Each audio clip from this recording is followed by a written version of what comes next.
Novel e fanfic narradas. Game of Thrones, segundo filho da casa Targaryen. Capítulo 207. Víbora Vermelha seduz a Cersei. Viserys não estava preocupado. Na história original, quando Daenerys se casou com Orcelord, tudo que Robert fez foi gritar que alguém deveria ser enviado para assassiná-lo. Agora, com Viserys mexendo a panela em Porto Real, começar uma guerra não seria uma tarefa fácil para Robert.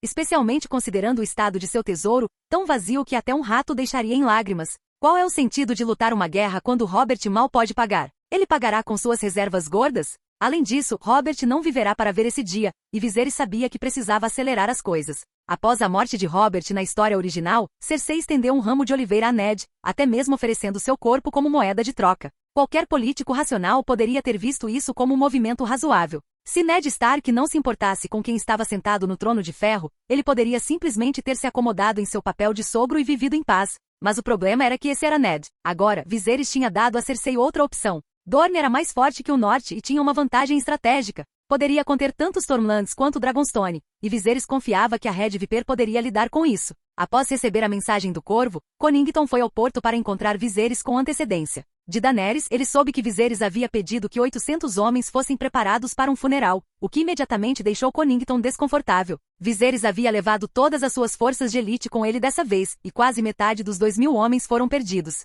Deve ter sido uma batalha feroz, e para Connington, parecia que Viserys havia sido derrotado. Para minimizar o impacto da perda, Connington já havia evacuado os civis do porto naval e estava esperando lá com os curandeiros. Apesar disso, alguns civis permaneceram à distância, ansiosos por notícias de seus entes queridos na frota. Entre eles estava Lara, a amante de um capitão chamado Virgil. Pouco depois de Virgil ter partido, Lara descobriu que estava grávida e estava ansiosa para compartilhar as notícias com ele. Connington e Daenerys observavam do cais. A neblina era espessa, limitando sua visibilidade a apenas 200 ou 300 metros. Connington olhou de volta para o farol do porto e instruiu o jovem Connington: vá dizer a eles para acenderem o farol. Sim, pai, veio a resposta. Depois de mais um quarto de hora, um navio de guerra de velas negras com um dragão vermelho de 3 cabeças em seu mastro emergiu da névoa. Mais 2 o seguiram, depois 3. As pessoas na costa contaram, mas o 16º navio não apareceu. Um dos navios era claramente uma embarcação capturada. Perder tantos navios em uma batalha seria uma vitória sombria. Os pensamentos de Connington se voltaram para a ameaça iminente dos Dothraki, mas ele rapidamente ajustou sua mentalidade.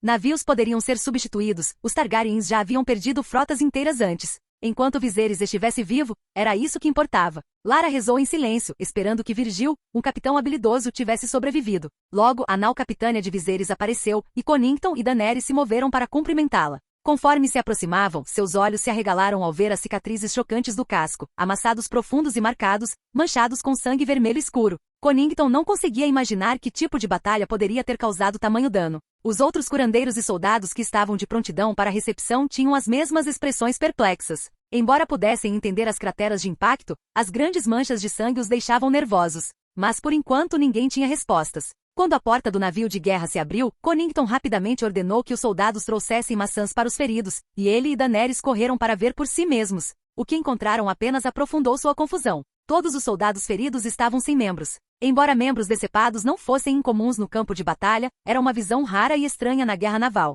Ainda mais intrigante era que quase todos os soldados estavam nessa condição. Quase não havia ferimentos de faca ou espada. Connington de repente notou outro soldado caído, cujo ferimento era uma laceração inconfundível, não de uma lâmina, mas de algo muito pior. O príncipe foi caçar com sua frota? Mas que tipo de monstro poderia causar tamanha carnificina? Connington murmurou, sua mente girando. Embora já tivessem sido informados de que Viserys estava seguro, tanto ele quanto Daenerys ainda estavam ansiosos, pois ainda não o tinham visto. Lá está o príncipe. O jovem Connington gritou de repente, avistando Viserys à distância, carregando um homem ferido nas costas. Suas palavras chamaram a atenção dos soldados ao redor deles. Ver Viserys pessoalmente carregando os feridos, e até mesmo os mortos, deixou todos sentindo uma onda de emoção, como se algo pesado estivesse pressionando seus peitos. Connington correu para aliviar Viserys de seu fardo, mas o príncipe recusou. Ao ver a dedicação de Viserys aos seus homens, Connington sentiu uma profunda sensação de satisfação. Se Viserys pudesse cuidar de seus soldados assim, não haveria dúvidas de que eles o seguiriam até os confins da terra. Logo, todos os feridos e mortos foram trazidos para a terra, e Regis começou a postar os nomes dos soldados caídos. Aqueles que não viram seus entes queridos na lista suspiraram aliviados, indo para o Ehlers Hall ou esperando ansiosamente por perto. Lara, parada em frente à lista, examinou-a com o coração disparado. Quando seus olhos encontraram o nome de Virgil, ela congelou, seu corpo se transformando em pedra. Os sons de choro e das ondas quebrando na praia desapareceram em um zumbido distante. Enquanto isso, com os feridos finalmente atendidos, Connington aproveitou o momento para perguntar a Viserys onde ele estava. Vamos discutir isso na fortaleza, respondeu Viserys. Com isso, Viserys, Daenerys e Connington subiram na carruagem, enquanto o jovem Connington cavalgava ao lado deles, protegendo-os enquanto retornavam. Quando Connington e Daenerys ouviram a história de Viserys, foi como se estivessem ouvindo um mito. Um kraken de 20 a 30 metros de comprimento? Baleias e tubarões invocados por magia? O chifre do dragão valeriano? E Euron das Ilhas de Ferro? Tudo parecia fantástico demais para ser verdade. Mas Viserys não se deteve nos detalhes. Em vez disso, ele se virou para Daenerys e perguntou: Dany, você já deveria ser capaz de fazer fogo, certo? Fazer fogo? Connington e seu filho trocaram olhares perplexos. Eles conseguiam entender cada palavra que Viserys falava, mas quando combinadas, tornavam-se algo além de sua compreensão. Eles observaram enquanto Daenerys assentia em resposta. Ela estendeu a mão e uma chama amarelo-alaranjada, do tamanho de uma bola de ping-pong, acendeu-se em sua palma. O brilho quente iluminou seus rostos e Connington pulou de surpresa. Até mesmo o jovem Connington, parado do lado de fora da carruagem, notou a chama brilhante e ficou cauteloso. O quê? Ele gritou. Não, nada, respondeu Connington, percebendo que não era um mero truque de salão. Como mercenário experiente e ex-mão do rei, Connington tinha visto muita coisa em seu tempo. Ele sabia que magos de fogo comuns podiam criar chamas, mas precisavam de materiais preparados com antecedência. No entanto, aqui estava Daenerys, invocando fogo do nada, a chama firme em sua mão. Mas o que Viserys lhes mostrou em seguida foi ainda mais surpreendente. Ele estendeu a mão, e uma chama vermelha do tamanho de um punho apareceu em sua palma. A chama começou a se mover e mudar de forma, primeiro formando um dragão, depois um grifo. As criaturas de fogo dançaram nos olhos dos espectadores, deixando Connington completamente sem palavras. Daenerys, por outro lado, observava com admiração. Ela sabia que Viserys já havia sido capaz de criar uma cobra flamejante com fogo, mas agora, suas habilidades haviam melhorado muito. Ela suspeitava que o cometa vermelho tinha algo a ver com isso. Viserys apagou as chamas e se virou para os Conningtons. Vocês todos viram o cometa vermelho, não viram? A longa noite está chegando, mas felizmente a magia está retornando. No futuro, a magia será nossa arma contra a longa noite. Ele então perguntou a Daenerys: Você trouxe o pergaminho dos cantores da lua? Sim, eu tenho, ela respondeu, puxando um pequeno pergaminho e entregando-o a Viserys. Ele, por sua vez, entregou-o aos Conningtons. Comece a praticar com isso. Se você não entender algo, é só me perguntar. Só depois de treinar você pode manejar magia corretamente. Connington pegou o pergaminho, surpreso ao perceber que Viserys estava se oferecendo para lhes ensinar magia. Connington aceitou o pergaminho e então se ajoelhou dizendo: Obrigado, príncipe, por este presente. Pratique bem, instruiu Viserys. Sim, príncipe, respondeu Connington, cuidadosamente enfiando o pergaminho em seu casaco. Depois de um momento ele perguntou: Príncipe, você disse que a longa noite está chegando? Sim, Viserys confirmou. Esta longa noite pode durar uma geração, e é por isso que eu pedi para você estocar suprimentos, especialmente comida. Connington assentiu, sentindo-se sortudo por estar seguindo Viserys. Embora nunca tivesse experimentado a longa noite, ele havia suportado longos invernos, durante os quais suas terras passaram quase 3 anos sem uma colheita decente. Com a batalha não apenas deixando Viserys ileso, mas também aparentemente o fortalecendo, Connington se sentiu confiante em levantar outra preocupação: os Dothraki. Recentemente, houve vários ataques Dothraki na região dos Dois Lagos. Logo depois que você partiu com sua frota, um homem alegando ser do Calazar de Khal Drogo chegou, exigindo, ou melhor, tentando extorquir, suprimentos de nós. Enquanto Connington falava, Viserys parecia confuso. Ele havia lidado com Illyrio, mas o Orcelord ainda estava causando problemas. E agora esse Drogo tinha a audácia de fazer exigências. Isso fez Viserys perceber que algo estava errado. Na história original, depois que Daenerys engravidou, os Dothraki previram que seu filho se tornaria o garanhão que monta o mundo. Na época, Viserys descartou isso como mera bajulação, dado o quão bem Daenerys e Drogo estavam se dando. Mas agora, com Drogo reaparecendo, a profecia parecia estar ganhando vida própria apesar do fato de que Drogo e Daenerys nunca se conheceram nesta linha do tempo. Ao ver Viserys perdido em pensamentos, Connington decidiu prosseguir com seu relatório. Príncipe, temos um oficial da região dos Dois Lagos esperando para vê-lo. Eles estão solicitando ajuda para proteger nosso povo dos Dothraki. Você prefere se encontrar primeiro com o enviado Dothraki ou com o oficial da nossa região? Capítulo 208. Expulse os Dothraki. Príncipe, devemos ver primeiro o oficial ou os Dothraki? Viserys parou para pensar antes de responder. Claro, devemos ver nosso próprio povo primeiro. Mande-o para a sala lateral. Sim, príncipe. Depois que Viserys foi embora, o jovem Connington se virou para seu pai e perguntou: Pai, você acha que o príncipe ordenará que as tropas saiam? Connington, parecendo preocupado, respondeu: A julgar pela atitude do príncipe, ele provavelmente fará isso. Além disso, o príncipe sempre quis estabelecer uma aliança mais centralizada. Se mostrarmos fraqueza contra os Dothraki, a aliança que acabamos de formar estará em perigo. O jovem Connington, percebendo o pessimismo do pai, perguntou mais: Pai, você não parece querer que o príncipe entre em guerra com os Dothraki? Connington suspirou profundamente. O mar Dothraki é vasto, e a maioria dos Dothraki está unida sob um único Khal. As 4 cidades livres podem ser capazes de enfrentar o Shao com toda a sua força, mas certamente não agora. Precisamos encontrar uma maneira de persuadir o príncipe a não agir precipitadamente. O jovem Connington assentiu, relembrando os ensinamentos da irmã silenciosa Limeri sobre a importância da paciência. Acompanhado por Dany, Viserys rapidamente trocou de roupa para seu manto preto de dragão de 3 cabeças e chegou à antecâmara adjacente ao Salão do Trono. A antecâmara era um espaço informal para receber visitantes, com estandartes vermelhos de dragão de 3 cabeças em um fundo preto alinhando as paredes. 4 imaculados montavam guarda. Os Conningtons já estavam esperando lá, e para surpresa de Viserys, Cambron também. Tendo ouvido sobre o retorno de Viserys ao porto militar, Cambron soube que o príncipe receberia oficiais no grande salão. Assim como Connington, Cambron não era a favor de entrar em guerra com os Dothraki. Sua casa estava envolvida no comércio de peles, que sofreria enormes perdas se as relações com os Dothraki azedassem. Como era uma recepção simples, apenas algumas pessoas estavam presentes no grande salão. O oficial que tinha vindo se chamava Selin, um homem na casa dos 40 anos responsável por várias aldeias no noroeste da região dos Dois Lagos. O rosto de Selin tinha linhas finas ao redor dos olhos e da boca, e suas roupas estavam cobertas de poeira de sua longa jornada, particularmente desfiadas nas bordas, como se tivessem ficado presas em algo durante suas viagens. Ele parecia um pouco desgrenhado. Selin foi um dos primeiros oficiais a ser promovido por Viserys. Embora nunca tivessem se falado antes, Selin tinha grande respeito pelo jovem governante. Viserys não só reduziu a taxa de imposto para 30%, mas também erradicou os bandidos na região dos Dois Lagos em um ano. Durante aquele ano, o povo dos Dois Lagos experimentou a maior felicidade e paz, com o som de risadas de crianças frequentemente ouvido nos campos. Agora, Selin esperava que Viserys os protegesse e expulsasse os Dothraki. No momento em que Selin viu Viserys, ele caiu de joelhos e implorou: Príncipe, venho diante de você carregando o sangue e as lágrimas do povo de Lorraine, implorando por misericórdia e proteção. Todas as emoções que ele estava segurando de repente explodiram em soluços enquanto ele descrevia hesitantemente o sofrimento das pessoas comuns da cidade de Lorraine para Viserys. Cinzas e lágrimas agora cobrem a terra de Lórien. Esses Dothraki são demônios que rastejaram para fora do inferno. Eles estupram filhas antes de seus pais e esposas antes de seus maridos. Lágrimas escorrendo pelo rosto, Selin enfiou a mão na capa e tirou um pequeno sapato. Viserys gesticulou para o Imaculado ao lado dele, que pegou o sapato e o entregou. O sapato esfarrapado, não maior que uma mão, chamou a atenção de todos os presentes. Era o sapato de uma criança talvez de 4 ou 5 anos. Feito de cânhamo bruto com bico fino, era unissex, mas seu tamanho claramente o marcava como um sapato de criança, pequeno o suficiente para caber na palma da mão. O interior do sapato estava manchado com sangue vermelho escuro, um lembrete gritante da tragédia que seu dono deve ter sofrido. Viserys podia até sentir o cheiro fraco de ferro enferrujado. Príncipe, sapatos como esse estão espalhados por toda a cidade de Lorraine, e os Dothraki estão fazendo mais deles a cada dia. Enquanto Viserys examinava o sapato, seus olhos brilharam com uma luz fria. A alma dentro dele, de outro mundo, despertou muitas memórias dolorosas. No entanto, ele conseguiu permanecer composto, notando que Selin era um homem astuto que sabia como tocar os corações daqueles no poder. Dany, sentada ali perto, tinha uma visão clara do sapato.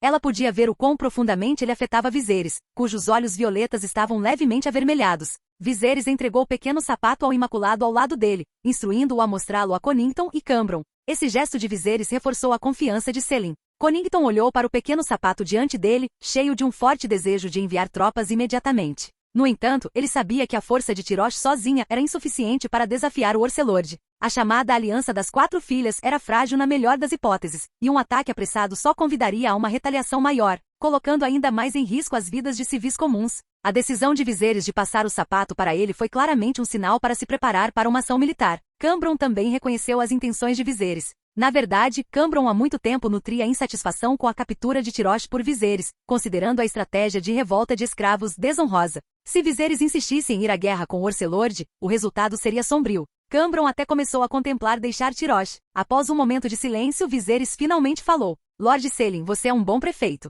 Estou ciente da situação e cumprirei meus deveres. Com isso, Selin ajoelhou-se e curvou-se mais uma vez. Em nome do povo de Lorraine Town, eu agradeço. Você é o sol que brilha sobre todos nós. Após Selin partir, Connington rapidamente procurou Viserys para perguntar sobre sua decisão. Viserys, percebendo as preocupações de Connington, não respondeu diretamente. Em vez disso, ele perguntou quantas tropas e suprimentos seriam necessários para travar uma guerra em larga escala contra os Dothraki. Essa pergunta tranquilizou Connington. Isso significava que Viserys ainda estava pensando claramente. Considerando que os Dothraki são principalmente cavalaria e muito mais familiarizados com as vastas pastagens do que nós, precisaríamos de pelo menos 3 vezes o número deles, mais de 150 mil tropas. Além disso, precisaríamos de pelo menos 3 milhões de dragões de ouro para suprimentos. Considerando a logística, precisaríamos de cerca de 200 mil trabalhadores, aconselhou Connington. Viserys assentiu. A estimativa era sólida. Connington, outrora a mão do rei, de fato havia pensado em tudo. Tanto o jovem Connington quanto Dany aguardavam a decisão de Viserys com antecipação.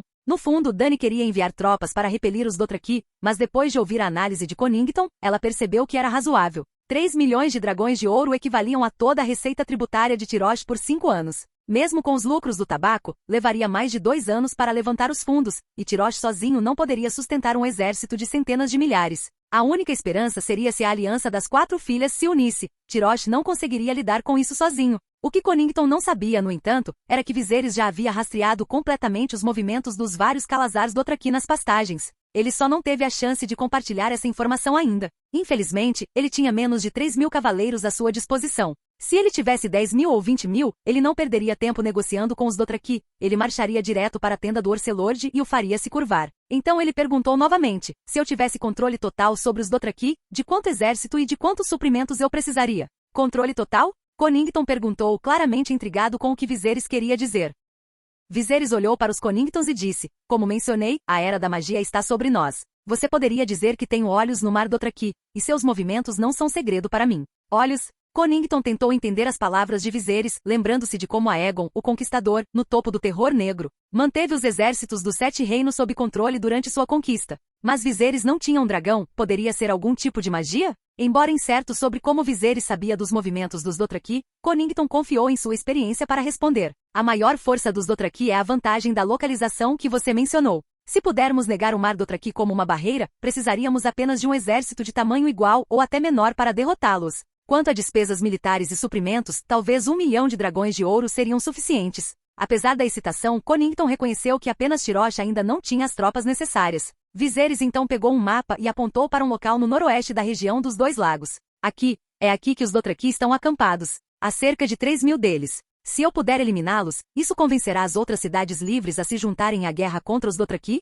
3.000. Connington rapidamente calculou o impacto no moral de ambos os lados se eles conseguissem destruir esses 3.000 Dothraki. Após um breve momento, Connington disse, se pudermos eliminar esses Dothraki com perdas mínimas, isso aumentará muito nosso moral e servirá como um impedimento significativo para os Dothraki. Também deve mudar a postura das cidades livres em relação a eles. Convoque todos os oficiais acima do posto de sargento, todos os oficiais acima do posto de soldado de infantaria e todos os nobres para a sala do trono. E traga os Dothraki com você, Viserys ordenou.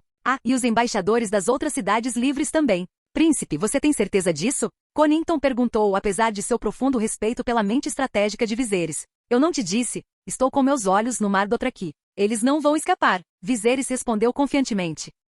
Capítulo 209. A escada do desprezo do soprado pelo vento. Após receber a convocação de Viserys, os altos escalões de Tyrosh se reuniram no palácio do Arconte. Entre eles estavam os sargentos do Vindlon, os burocratas e oficiais que Viserys havia promovido das fileiras de antigos escravos, e a velha nobreza de Tyrosh. Eles já estavam cientes da visita de Faco a Tyrosh há algum tempo, e embora tivessem suas próprias especulações, Connington permaneceu calado, não revelando nada. Viserys agora os havia convocado para discutir a ameaça iminente de guerra com os Dothraki. Aqueles malditos Dothraki! Darcy exclamou com raiva. Originalmente de Tyrosh, ele havia sido nomeado como vice-comandante da guarda, uma posição muito superior à sua vida anterior como mercenário. O trabalho oferecia segurança e um bom salário, e a ideia dos Dothraki perturbando sua existência pacífica o enfurecia. Mas então ele notou o olhar frio de Caggo. Eu não quis dizer isso, Darcy gaguejou, voltando atrás rapidamente. Caggo não disse nada e foi direto para a Câmara do Conselho. Embora fosse um Dothraki de nascimento, ele havia abandonado a vida de bárbaro há muito tempo. Se Tyrosh fosse ameaçado, seus próprios interesses estariam em risco.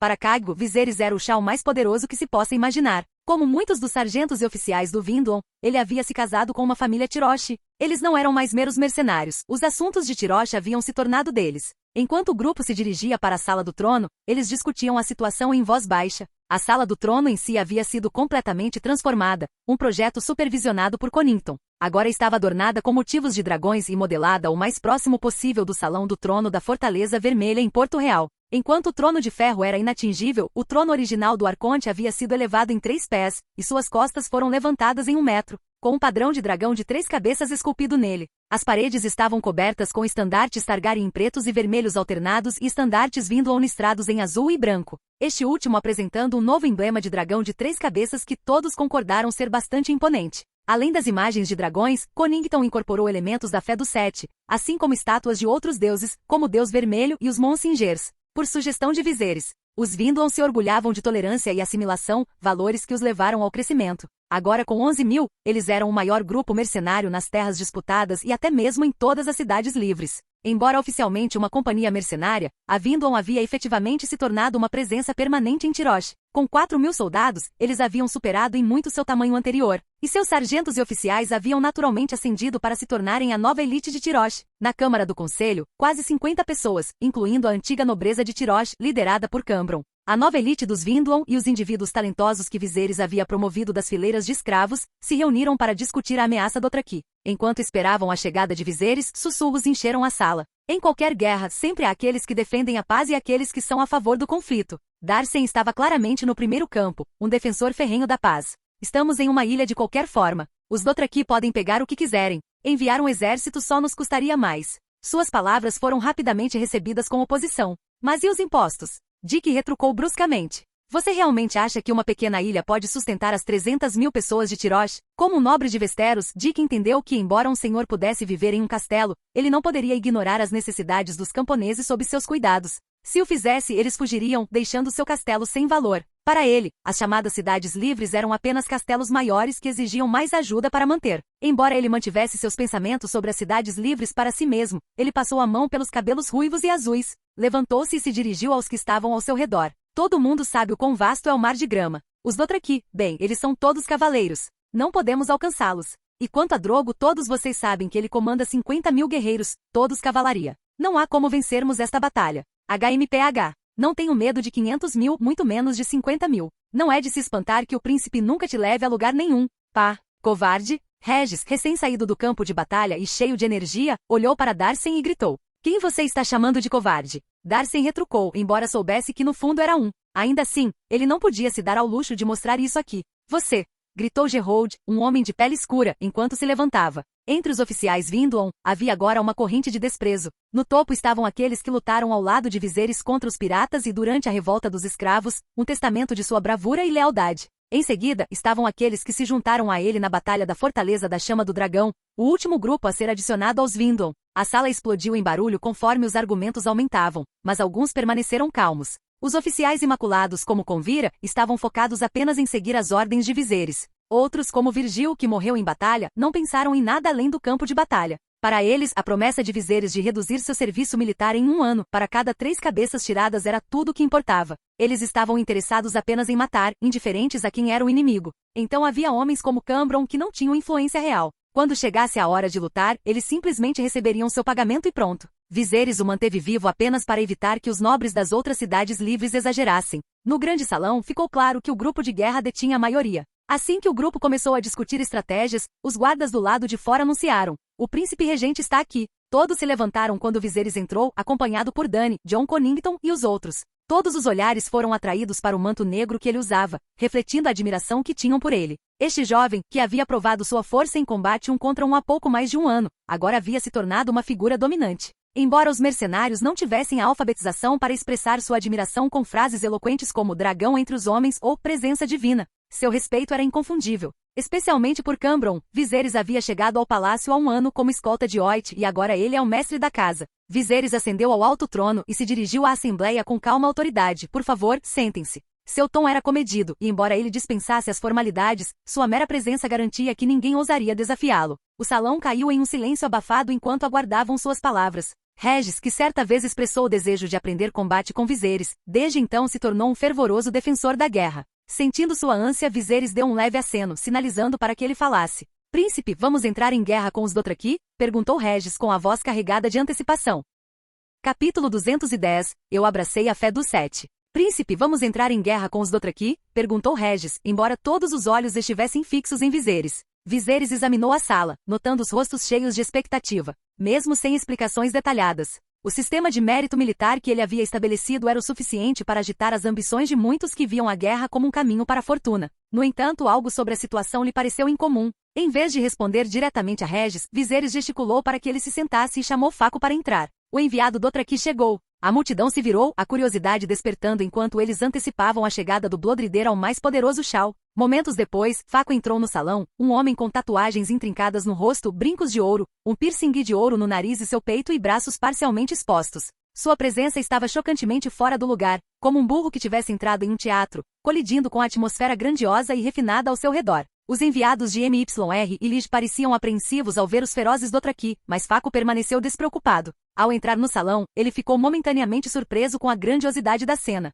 Essas pessoas que vivem em casas de pedra podem realmente criar um lugar tão bonito, pensou, comparando-o à mansão de 9 torres em Pentos, que agora parecia inferior. Ele ficou encantado, achando o enorme estandarte do dragão de 3 cabeças e as estátuas altas muito superiores a qualquer coisa nas tendas dos Dothraki. Sentindo o olhar da multidão sobre ele, Faco rapidamente mascarou sua surpresa, orgulhosamente erguendo sua cabeça como um ganso impertigado enquanto fixava seus olhos no trono de Viserys. A visão de Viserys com seus cabelos prateados e vestes negras o encheu de inveja. Ele ansiava por sentar-se naquele trono ele mesmo. Saudações, príncipe regente, disse Faco casualmente, seus olhos percorrendo a sala. Viserys, notando o comportamento irreverente de Faco, falou severamente, diga o que você quer. Príncipe regente, houve uma escassez de alimentos nas pastagens recentemente, e Khal Drogo pediu alguns grãos emprestados, respondeu Faco, omitindo completamente o suposto pedido de desculpas que era esperado. Seu tom provocativo e expressão desdenhosa agitaram o desconforto entre a audiência. Convira e os outros oficiais de origem escrava silenciosamente colocaram suas mãos nos punhos de suas espadas, prontos para atacar ao comando de Viserys. E o que mais? Perguntou Viserys, seu tom ainda inexpressivo e controlado. Faco zombou interiormente, pensando que este Viserys era facilmente manipulado. Ele continuou, nosso grande Khal Drogo espera formar uma aliança com você. Ele deseja se casar com sua irmã, Daenerys. A menção do nome de Drogo, Dany franziu a testa, sua expressão cheia de desgosto. Desde que Illyrio a apresentou a ideia de Drogo, o próprio nome a fez se sentir fisicamente doente. O pensamento de estar amarrada a um homem que ela considerava uma besta, um selvagem, era insuportável. Sua repulsa só aumentava a cada menção aos Dothraki. Para os enviados de Lige e MYR, a proposta parecia uma solução direta, negociar Daenerys pela paz. Se fossem suas próprias casas, eles teriam lavado suas filhas ansiosamente, ansiosos para usar o casamento para ganhar capital político. Mas agora eles eram meros espectadores, suas opiniões irrelevantes. Eles rapidamente notaram, no entanto, que os oficiais de Tyrosh estavam à beira de uma explosão violenta. Seu idiota! Como o sangue do Senhor Dragão pode ser misturado ao de uma besta? Meris, que estava mais perto de Dany, levantou-se, apontando um dedo acusador para Faco. Estava claro para todos que os conselheiros de Viserys já tinham aceitado Dany como sua futura rainha, e a chamada proposta de casamento. De Faco era nada menos que um insulto. Meris foi a primeira a falar, mas sua indignação se espalhou rapidamente, e quase todos no salão se levantaram em protesto. Como você ousa? Você merece queimar no inferno. Bárbaro imundo, volte para onde você veio. Você acha que minha espada não é afiada o suficiente? A indignação era palpável. Os oficiais, junto com os burocratas, estavam ainda mais furiosos do que os soldados. Para eles, a ideia de que esse bárbaro ousaria tentar tirar sua jovem mãe era uma afronta além da tolerância. Faco, agora diante de um salão cheio de homens blindados olhando para ele com intenção mortal, sentiu uma onda de ansiedade. Ele nunca esperou uma reação tão violenta à sua proposta. De repente, ele se viu perdido, sua bravata desmoronando. Tentando desesperadamente recuperar sua compostura, ele se lembrou dos 50.000 guerreiros rugindo esperando atrás dele e tentou recuperar sua confiança. Faco olhou para Viserys e emitiu uma ameaça, sua voz com uma bravata forçada. Príncipe regente, venho com o desejo de paz. Você quer ouvir seu povo continuar a lamentar sob os facões Dothraki? Seu pescoço enrijeceu, e seu tom era tão agitado que seus grossos brincos de ouro e piercing no nariz tremeram a cada palavra. Viserys observou a cena diante dele, notando com satisfação que sob seu governo, não havia generais covardes entre suas fileiras. Quem irá comigo? Viserys perguntou, sua voz calma, mas resoluta. O coração de Faco afundou. Isso estava se tornando um desastre, um ao qual ele poderia não sobreviver. Príncipe, deixe-me ir com você. Minha besta está quase enferrujada. Dick se levantou ansiosamente. Mestre, por favor, deixe-me lutar por você, por Daenerys. Outro gritou. A sala transbordou de emoção, deixando Faco impressionado com o fervor da multidão. Príncipe, ninguém conhece as táticas dos Dothraki melhor do que eu. Deixe-me ir com você para lutar contra eles. A voz de Khadgo era baixa, mas sua presença imponente o tornava impossível de ignorar. Embora outrora um Dothraki, Khadgo decidiu criar raízes aqui. Ele não se via mais como um deles. Se ele falhasse em provar seu valor nesta guerra, ele sabia que nunca pertenceria verdadeiramente. Faco o reconheceu instantaneamente. Khadgo. Seus vergonhosos Dothraki servindo os leiteiros. Faco cuspiu. Khadgo desembainhou sua lâmina curva e se aproximou dele. Estou falando com o príncipe, então por que você está interferindo? O que você está fazendo? Faco exigiu enquanto ele e sua comitiva sacavam suas armas. O ar ficou mais frio enquanto o couro metálico de espadas desembainhadas enchia o salão, o brilho do aço refletindo nas paredes. De repente Faco e seus homens se viram cercados, suas mãos e pés congelados no lugar. Pare! O comando de Viserys soou, forçando todos a pararem e recuarem. Por um breve momento Faco sentiu um lampejo de alívio, acreditando que havia escapado do perigo. Mas a próxima ordem de Viserys fez seu sangue gelar. Caggo, corte o nariz dele. Não, você não pode fazer isso. Faco protestou, mas suas palavras caíram em ouvidos surdos enquanto seus guardas eram rapidamente subjugados. Ele próprio estava preso na ponta da lança, incapaz de se mover enquanto Caggo avançava em sua direção. Paralisado de medo, Faco só conseguia assistir enquanto Caggo se aproximava, seu sorriso de escárnio se aprofundando. Caggo, você é uma vergonha para os Dothraki. O deus cavalo cuspirá na sua alma. Caggo sorriu. Eu acredito no 7 agora. Com isso, uma dor ofuscante atingiu Faco quando parte de seu nariz foi cortada. Ele ofegou por ar, mas o sangue que saiu sufocou, enchendo sua cavidade nasal e pulmões. Ele tossiu violentamente lutando para respirar. Caggo casualmente jogou o pedaço de carne ensanguentado no chão e o esmagou sob os pés, um ato frio e final de dominação. Capítulo 211. 7 ovos de dragão. Nesse ponto, Faco estava com tanta dor que não conseguia falar. Ele só conseguia cobrir o nariz e encarar Viserys com intenção assassina. Sangue escorria de seus dedos, formando várias linhas vermelhas por seu braço até pingar de seu cotovelo. Seus lábios superiores e inferiores abriam e fechavam como um peixe ofegante, e ele mal conseguia ficar de pé com a ajuda dos guardas. Eu não gosto de matar enviados. Você pode voltar, disse Viserys, acenando com a mão em desdém, como se estivesse espantando uma mosca. Faco queria proferir uma resposta áspera, mas a dor o silenciou. Os guardas do lado de fora correram para dentro e o escoltaram para fora do salão e do palácio. Apenas as manchas de sangue no chão serviram como evidência de que Faco estivera lá. Viserys virou-se para os oficiais, que ainda pareciam insatisfeitos. Caggo, ele chamou. O trono, especialmente projetado por Connington, amplificou a voz de Viserys, tornando-a alta e clara com um eco longo e persistente. Caggo se levantou e andou até o centro da sala do trono. Você e eu lideraremos a cavalaria como vanguarda. Sim, meu senhor. Convira. Meu senhor, respondeu Convira, colocando-se ao lado de Caggo.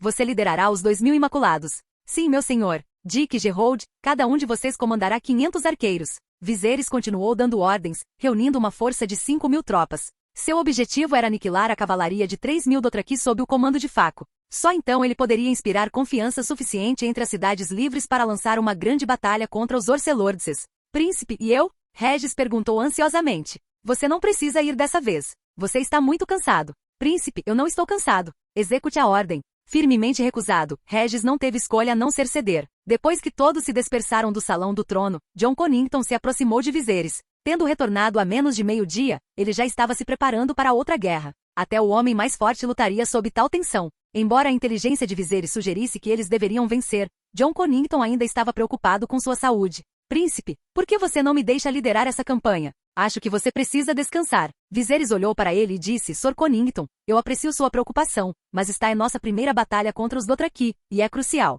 Nós precisamos vencer esta batalha decisivamente ou a aliança irá ruir. Depois disto, nós estaremos em uma guerra em larga escala com os Orcelordes, e nós precisamos dar aos nossos aliados a confiança para ver isso até o fim. Enquanto Jon Connington ouvia, ele estudou o rosto de Viserys e não viu sinais de fadiga. Ele soltou um suspiro de alívio. É a bênção do falecido rei? Ele se perguntou. Os Targaryens são realmente afortunados por terem um líder tão resiliente. Ok, vou começar a me preparar agora. Podemos mobilizar as tropas em 2 dias no máximo. Você trabalhou duro, disse Viserys com um aceno de cabeça. Jon Connington levou 2 dias para reunir os suprimentos necessários para 5.000 tropas. Mesmo com reservas preparadas com antecedência, ele teve que trabalhar quase o tempo todo para conseguir isso em tão pouco tempo. Quando Viserys expressou sua preocupação, Connington se sentiu um pouco envergonhado. Em sua mente, seus próprios esforços eram insignificantes comparados ao que Viserys havia suportado.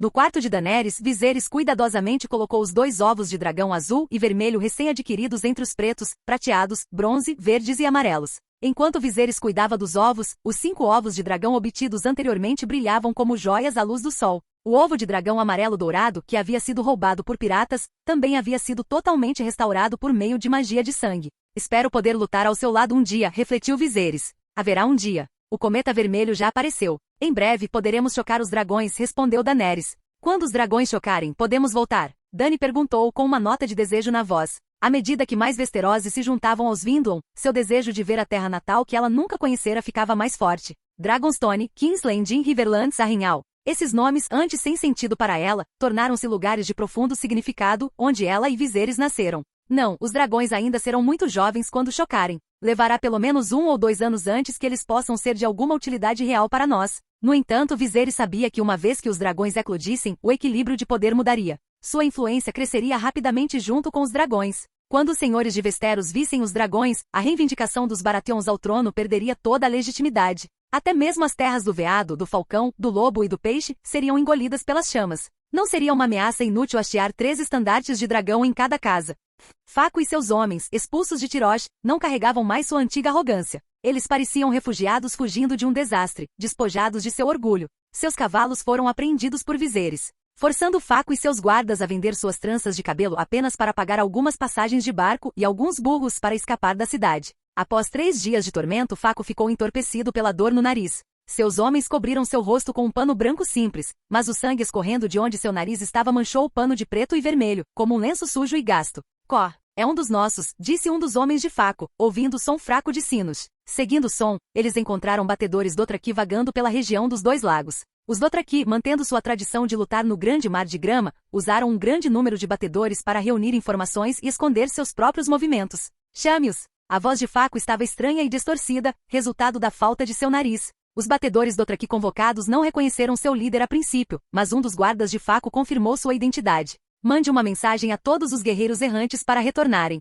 Eu os levarei a queimar tudo aqui. Faco comandou, sua raiva fervendo. Ele então ordenou que um de seus guardas pessoais cavalgasse até Drogo e o convocasse com seu exército para as terras disputadas para a vingança. Por vários dias, Faco suportou a agonia de seu nariz faltando enquanto viajavam. Ele jurou executar a vingança mais brutal de Viserys. No entanto, cego por sua fúria, Faco não percebeu a águia dourada circulando acima. Sem que ele soubesse, assim que Faco e seus homens deixaram Tirosh, eles foram rastreados por Viserys. Sem perceber, Faco havia se tornado um guia para seu inimigo.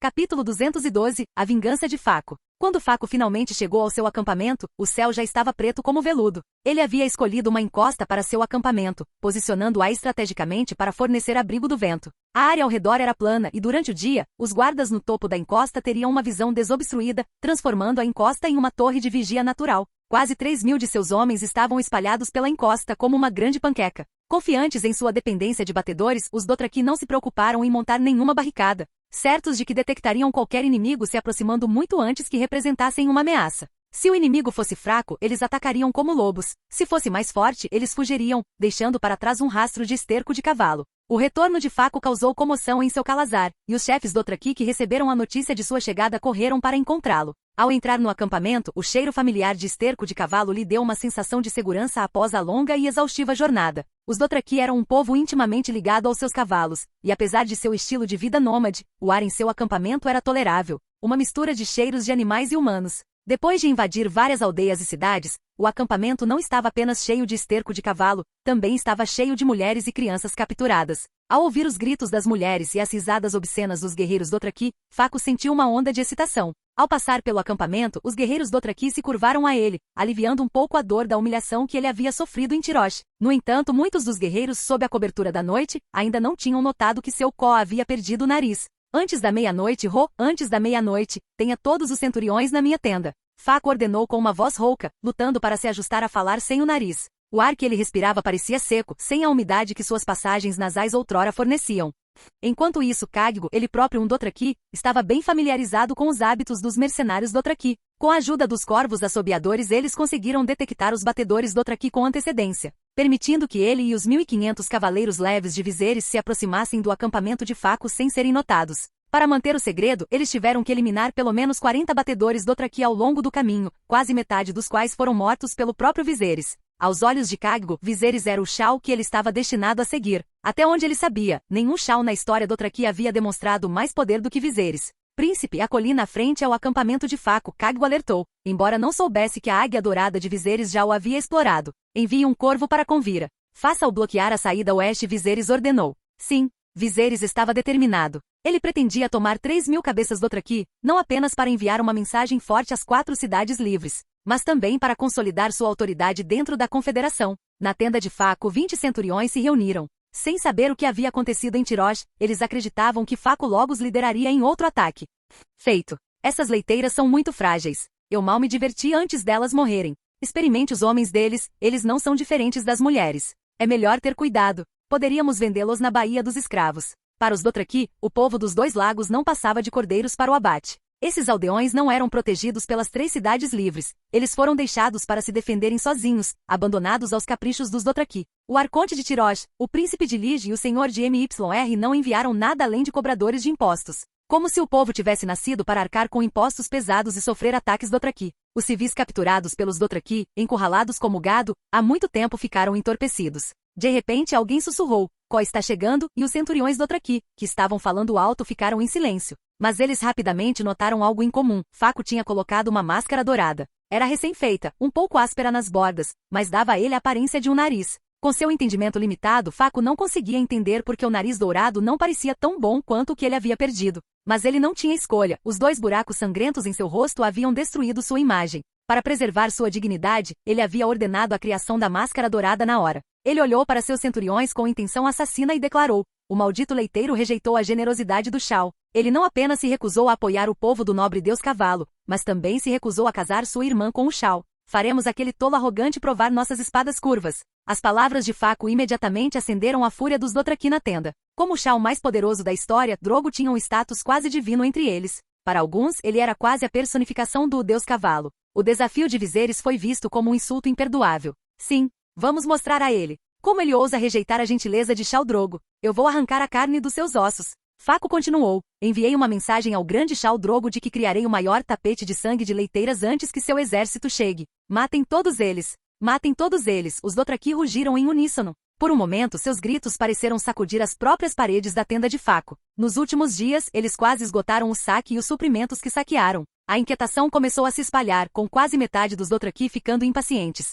Agora, eles não apenas podiam continuar sua onda de saques e matanças, mas também tinham uma razão ainda mais forte para fazê-lo. Enquanto se deleitavam na antecipação de uma nova rodada de derramamento de sangue, um leve tremor subitamente ondulou sob seus pés. A tenda, que era como uma panela de água fervente, esfriou rapidamente como se estivesse encharcada com um balde de gelo. Os Dothraki, criados ao lado de seus cavalos, reconheceram a sensação imediatamente, era o som inconfundível de cascos galopando. E a julgar pela intensidade das vibrações, havia pelo menos 1000 cavaleiros se aproximando.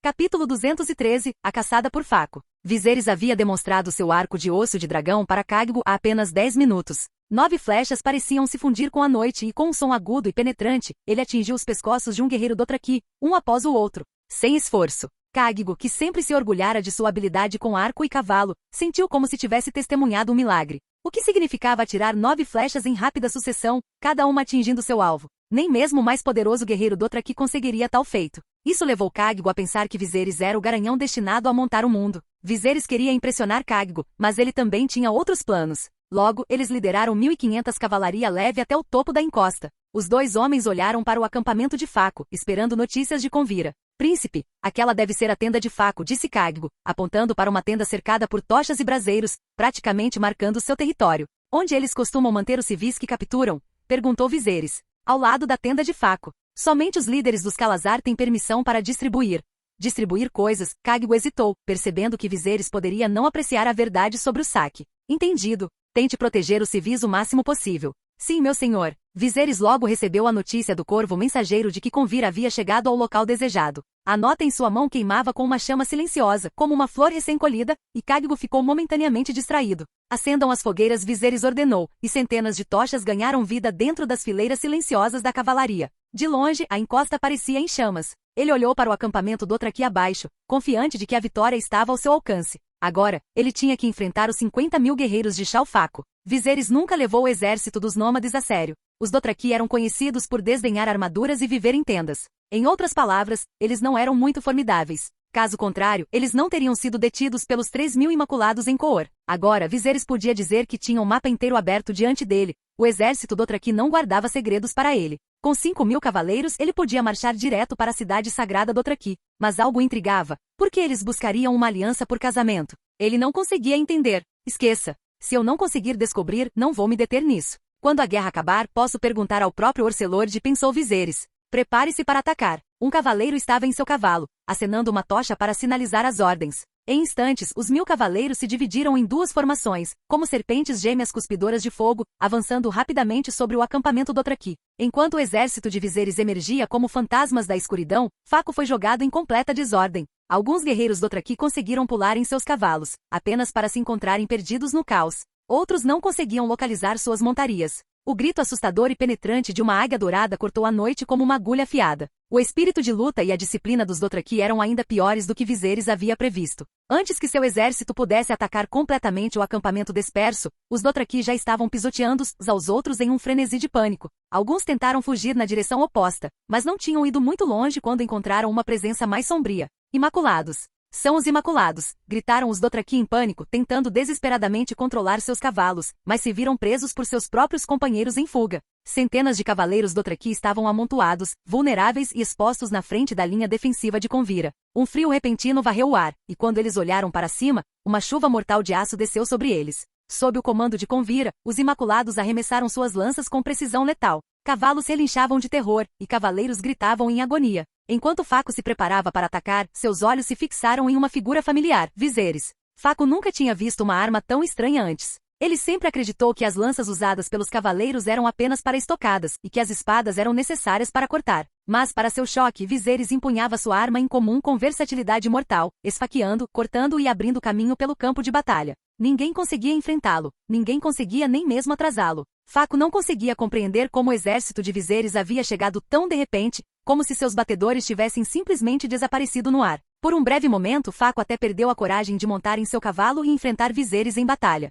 Não, um Dothraki só pode morrer em seu cavalo. Faco rugiu, agarrando um cavalo de guerra amarelo que havia perdido seu cavaleiro. O dono do cavalo estava se preparando para limpá-lo, então ele nem estava selado, mas Faco não se importou. Ele era o Khal Drogo, o Khal mais forte do exército de Drogo. Ninguém poderia igualar suas habilidades de montaria. Desembainhando sua lâmina curva, Faco se preparou para atacar Viserys. Mas então, Viserys revelou um poder que destruiu sua coragem. Com um único golpe de sua estranha arma, Viserys levantou um robusto centurião Dothraki do chão. Sim, levantou-o. O centurião pendia da lança de Viserys como uma boneca de pano ou um pedaço de carne podre. Até Drogo teria elogiado o centurião como um guerreiro digno. No entanto, aqui estava Viserys, levantando sem esforço com sua lança, uma demonstração de força que nenhum humano deveria possuir. Mas Viserys não havia terminado. Ele segurou o cadáver do centurião bem acima da cabeça, então o arremessou com a força de um pescador lançando uma linha. A massa de carne de 100 libras foi arremessada pelo ar e bateu em Faco, derrubando-o do cavalo. Atordoado e desorientado, Faco percebeu que sua máscara dourada havia sumido. Quando sua visão clareou, ele encontrou a lança de Viserys em sua garganta, o cheiro frio de sangue e aço enchendo suas narinas. Ele sentiu como se seus pulmões e alma tivessem sido perfurados. Capítulo 214, Torre das Caveiras. Meu senhor, não, quero dizer, príncipe, Faco gaguejou, sua voz tremendo enquanto ele tentava imitar o tom respeitoso de um mercador. Mas o medo o agarrou firmemente. Acima, as nuvens escuras se abriram, e a lua surgiu atrás de Viserys, lançando uma sombra sobre Faco que parecia tão pesada quanto uma montanha. Estrondo. As bochechas de Faco se contraíram incontrolavelmente enquanto Viserys, em vez de matá-lo, ordenou que ele fosse levado embora. Com seu comandante capturado, os Dothraki restantes foram incapazes de montar qualquer resistência efetiva. Convira liderou os Imaculados, movendo-se como um enorme ancinho de aço pela encosta, vasculhando o campo de batalha 2 vezes. Enquanto isso, Khadgo liderou a cavalaria em perseguição aos Dothraki em fuga. Conforme a noite se aprofundava, o fedor de sangue começou a permear o ar, tão forte que atraiu lobos de quilômetros de distância. Sob os comandos dos oficiais, o exército de Viserys decapitou sistematicamente os cavaleiros caídos. A pilha de cabeças decepadas cresceu mais e mais, eventualmente formando uma pequena colina. O solo amarelo bebeu avidamente o sangue que se infiltrou nele. Faco estava no topo da colina com Viserys, oscilando à beira de um colapso nervoso. Ele já havia decapitado o outro sem hesitação, mas agora, as cabeças sendo cortadas eram as de seu próprio povo. Ainda mais perturbadora era a eficiência mecânica das decapitações, assemelhando-se a uma linha de montagem macabra. Alguns soldados arrancavam objetos de valor dos corpos, outros os carregavam, enquanto outros ainda realizavam o corte e coletavam as cabeças. Para aumentar a perplexidade de Faco, Viserys ordenou que as tranças dos guerreiros Dothraki fossem cortadas, embora seu propósito permanecesse obscuro para ele. Ao amanhecer, Convira apresentou a Viserys a contagem final. Mestre, decapitamos 2.741 e capturamos 272 vivos. Os corpos foram coletados e estão prontos para descarte. Viserys pegou o arco e as flechas que Convira lhe entregou, e Khadgo lhe ofereceu uma tocha acesa. Acendendo a flecha, Viserys atirou-a na pilha de corpos Dothraki. A flecha em chamas traçou um caminho de luz laranja pelo ar antes de afundar num monte de cadáveres. Assim que fez contato, chamas amarelas irromperam, engolfando a pilha como uma piton engolindo sua presa inteira. Faco ficou atordoado, a cena diante dele o esvaziando como uma concha desprovida de alma. Ele parecia completamente perdido. Em uma única noite, mais de 3.000 de seu povo pereceram, não apenas os guerreiros de elite que ele havia escolhido a dedo de seu calazar, mas também aqueles dados a ele por Khal Drogo. Ele sabia que mesmo que voltasse não haveria misericórdia para ele. Viserys observou a pilha de cadáveres em chamas e ordenou: cortem os polegares e os dedões dos pés e joguem-nos no fogo. A frieza de sua ordem causou um arrepio no coração de Faco. Sim, meu senhor, veio a resposta. Momentos depois, os gritos dos prisioneiros ecoaram pelo acampamento. Para um Dothraki, perder os polegares e os dedões dos pés era uma punição incapacitante, privando-os da capacidade de correr, pular ou controlar as rédeas. Nas duras condições do mar de grama, tais ferimentos quase certamente levariam à infecção, tornando-os completamente inúteis. Essa foi a punição de Viserys. Enquanto Faco observava centenas de polegares decepados sendo jogados nas chamas, seu medo de Viserys atingiu o pico. Era o medo primitivo de uma presa confrontando um predador natural. Quando Viserys se virou e caminhou em sua direção, o corpo de Faco começou a tremer incontrolavelmente, seus músculos quase se contraindo de puro terror. No romance original, depois que o Orcelord ficou incapacitado, Faco foi o primeiro a aproveitar a oportunidade, liderando mais de 10.000 homens para longe e se declarando Khal. Ambicioso e astuto, ele estava agudamente ciente do perigo. Agora, quando o cheiro de aço e tabaco chegou até ele vindo de Viserys, suas pernas enfraqueceram, mal conseguindo sustentá-lo. Príncipe Faco gaguejou com a voz trêmula. Eu não vou te matar, Viserys respondeu calmamente. Volte e diga a Drogo que se ele ainda se considera um guerreiro, ele não deve dificultar a vida dos pobres civis. Deixe lutar comigo 1 contra 1. Se eu perder, tudo o que tenho é dele. Se ele perder, eu não vou tirar a vida dele, mas ele deve concordar em nunca cruzar a floresta de Coor. A pedido de Viserys, as sobrancelhas de Khal se ergueram em surpresa. Proibir os Dothraki de cruzar a floresta de Coor efetivamente reduziria seu território pela metade, cortando-os das terras mais férteis, semelhante aos hunos perdendo as montanhas Kilian e Yanzi. Os termos de Viserys eram severos, mas Faco estava focado demais em sobreviver para se preocupar com as implicações. Sim, príncipe Faco gaguejou, sua voz tremendo. Ele recebeu 2 cavalos e observou enquanto Viserys o deixava cavalgar para o leste com um grupo de prisioneiros aleijados. Naquele momento, Khal deu um passo à frente e perguntou: Príncipe, você realmente pretende lutar contra Drogo? Viserys sorriu e respondeu: Você quer ser um Khal? Khal hesitou, confuso com a pergunta, mas algo há muito adormecido acendeu dentro dele, uma chama reacendeu em seu coração. O vasto mar de grama Dothraki rivalizava com o tamanho dos 7 reinos de Westeros. Viserys sabia que não poderia governar diretamente um território tão imenso. Em vez disso, ele planejou apoiar seus próprios aliados e influenciar os assuntos Dothraki à distância, uma estratégia que renderia maiores benefícios. As peles de animais do mar de grama se tornariam valiosos materiais estratégicos sob seu controle. Ao plantar essa semente de ambição, Viserys despertou o desejo de Khal, mas deixou sua pergunta sem resposta. Montando seu cavalo, Viserys levou consigo mais de 3.000 cavalos capturados e mais de 2.000 cabeças decepadas, retornando a Tyrosh. Ele pretendia usar essas cabeças para construir um cenotáfio monumental.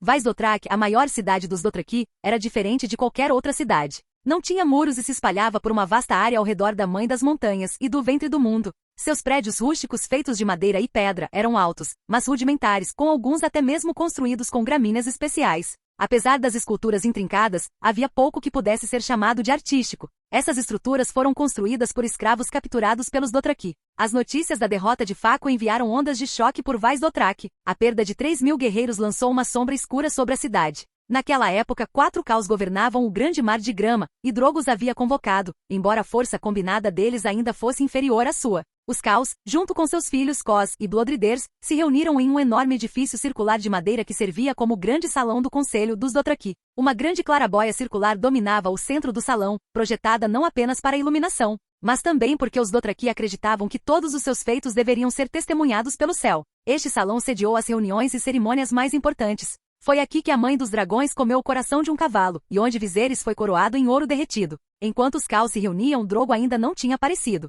Um Khal corpulento chamado Ogol falou primeiro, sua voz pingando sarcasmo. Vocês retornam com apenas 300 homens, e eles estão todos aleijados. Seu povo é cego, ou todos os seus cavalos são coxos? Como ousam mostrar seu rosto aqui? Ele zombou de Faco, cujo rosto estava envolto em um pano grosso, zombando de seu retorno vergonhoso.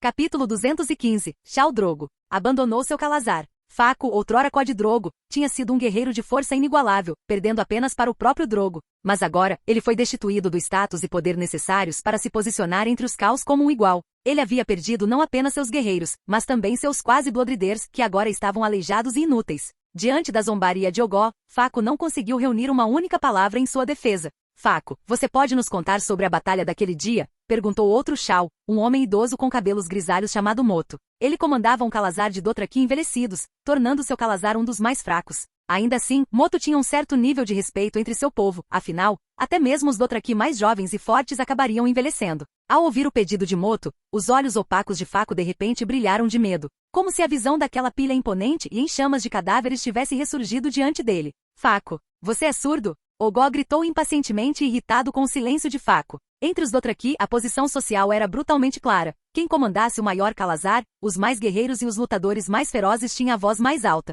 Talvez Ogó tivesse mostrado respeito a Faco, mas agora Faco não era nada mais do que um homem derrotado, um cão sem espinha dorsal. A etiqueta não importava mais. Faco não ousou protestar. Com a garganta seca, ele engoliu mecanicamente, embora não houvesse mais umidade em sua boca. Naquele dia eu tinha meus guerreiros posicionados em uma colina. Faco começou, sua voz tremendo. Nós enviamos pelo menos 300 batedores, mas nenhum retornou com um aviso. Esse Viserys, ele usa feitiçaria. Seu exército apareceu no topo da colina como fantasmas, e não tivemos tempo para reagir. Havia também uma força de Imaculados que cortou nossa retirada. Conforme Faco relatava os eventos, as expressões dos caos ficavam mais solenes. Embora ele tivesse sido derrotado, tanto ele quanto Drogo já haviam comandado grande respeito por suas habilidades. Ver um Có tão formidável, agora reduzido ao terror, os perturbou profundamente. Os maiores pontos fortes dos Dothraki estavam em seus batedores e sua mobilidade. Se estes fossem neutralizados, eles não teriam chance contra os leiteiros vestidos com armaduras de ferro. Os Dothraki não eram ignorantes, eles entendiam as vantagens da armadura. Mas costumes antigos e recursos limitados os impediram de produzir em massa guerreiros blindados. Sem estes, seus métodos tradicionais de guerra estavam em grande desvantagem. HMPH. Você foi derrotado, Faco. Você não é mais um orgulhoso Dothraki. Você não passa de um homem-cordeiro. Um homem-cordeiro sem ossos. Ogó zombou, suas palavras pingando desprezo. Ele sabia exatamente quanto terreno 300 batedores poderiam cobrir. Viserys ter passado por tanto sem ser detectado era impensável. Faco deve ter enviado batedores feios, guerreiros indignos e incompetentes. E isso, na mente de Ogó, foi a causa de sua derrota. Poderia ter havido um traidor, sugeriu um Shao mais magro, expressando uma possibilidade que era mais fácil para eles aceitarem. Um traidor? Faco ecoou perplexo. Ele não conseguia entender por que haveria um. Até onde ele sabia, os homens em quem ele confiava deveriam ter sido leais. Toque, toque, toque. Enquanto os líderes Dothraki continuavam sua discussão, um ritmo constante de passos ecoou pelo salão, acompanhado pelo tilintar fraco de sinos. Os homens se viraram em direção à porta e viram uma figura grande e musculosa entrando. Quando a figura passou, sua estrutura larga bloqueou a luz, lançando o salão na sombra. Os homens rapidamente se levantaram, e o som de sinos encheu o salão.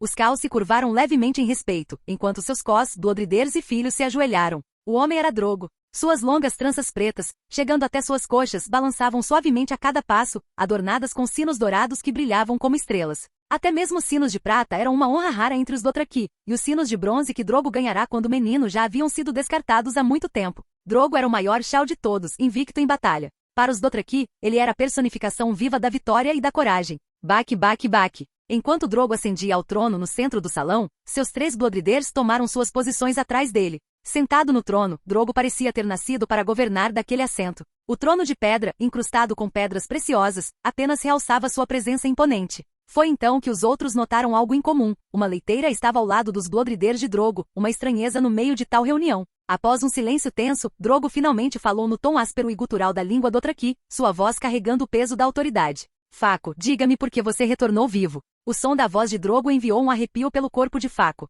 Tremendo, ele respondeu, grande Shao Drogo, Viserys lhe envia uma mensagem. À menção do nome de Viserys, os chefes Dothraki se animaram e ficaram interessados. Faco respirou fundo e disse, Viserys envia uma mensagem. Não devemos machucar seu povo, e ele desafia você para um combate individual. Se você derrotá-lo, ele entregará tudo o que possui. Mas se você perder, os Dothraki nunca devem cruzar a floresta de Khor. Garoto insolente. Uma voz irrompeu da multidão antes que Faco pudesse terminar. O orador era um Shao na casa dos 40, com alguns fios grisalhos no cabelo, mas sua presença irradiava o vigor da juventude. Este era Zeco, que frequentemente levava seus cavalos para pastar perto dos arredores de Khor, território diretamente impactado pelo desafio de Viserys. As ações de Viserys foram uma afronta direta aos interesses de Zeco. Além disso, Zeco se considerava bem versado nos costumes das cidades livres. Ele acreditava que essas pessoas que se escondiam atrás de seus muros não tinham coragem de enfrentar os poderosos guerreiros Dothraki em combate aberto. Para Zeco, a proposta de Viserys não era apenas uma violação dos interesses Dothraki, mas também um insulto à honra deles. No entanto, parecia que Faco não havia terminado.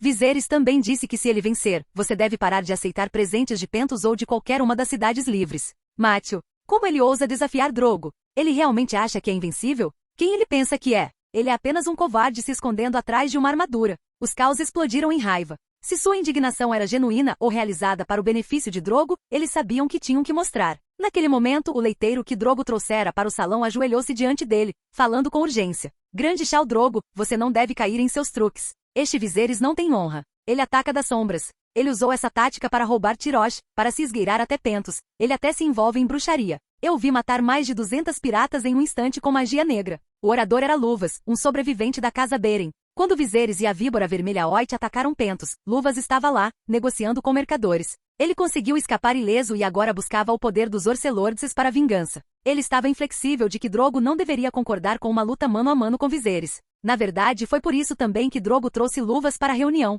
O próprio Drogo estava relutante em enfrentar Viserys em combate individual. Seu histórico invicto veio de entender completamente seus inimigos, e a força de Viserys permaneceu um enigma. Quando Luvas mencionou o suposto uso de bruxaria por Viserys, os rostos dos Caos reunidos empalideceram. Os Dothraki tinham um medo e ódio profundos de bruxaria, e a mera sugestão disso era o suficiente para perturbar até mesmo os mais corajosos entre eles. Khal, você não deve aceitar o desafio dele. Um demônio vive dentro dele. Koolo, um dos Bloodriders de Drogo, falou por trás. Careca com o nariz adunco e uma boca cheia de dentes quebrados, a aparência de Koolo estava longe de ser cativante, mas sua lealdade a Drogo era inquestionável. Sob a manipulação deliberada de Drogo, Viserys havia sido transformado nas mentes dos Dothraki em uma figura semelhante a Gul'dan, um feiticeiro sinistro com métodos insidiosos e cruéis. Eles acreditavam que seu Khal poderia derrotar Viserys em combate aberto, mas temiam que Drogo pudesse ser vítima de traição ou magia negra. Drogo habilmente cultivou essa imagem para preservar seu próprio prestígio. Ao retratar Viserys como um feiticeiro maligno, Drogo poderia evitar um confronto direto sem perder sua honra.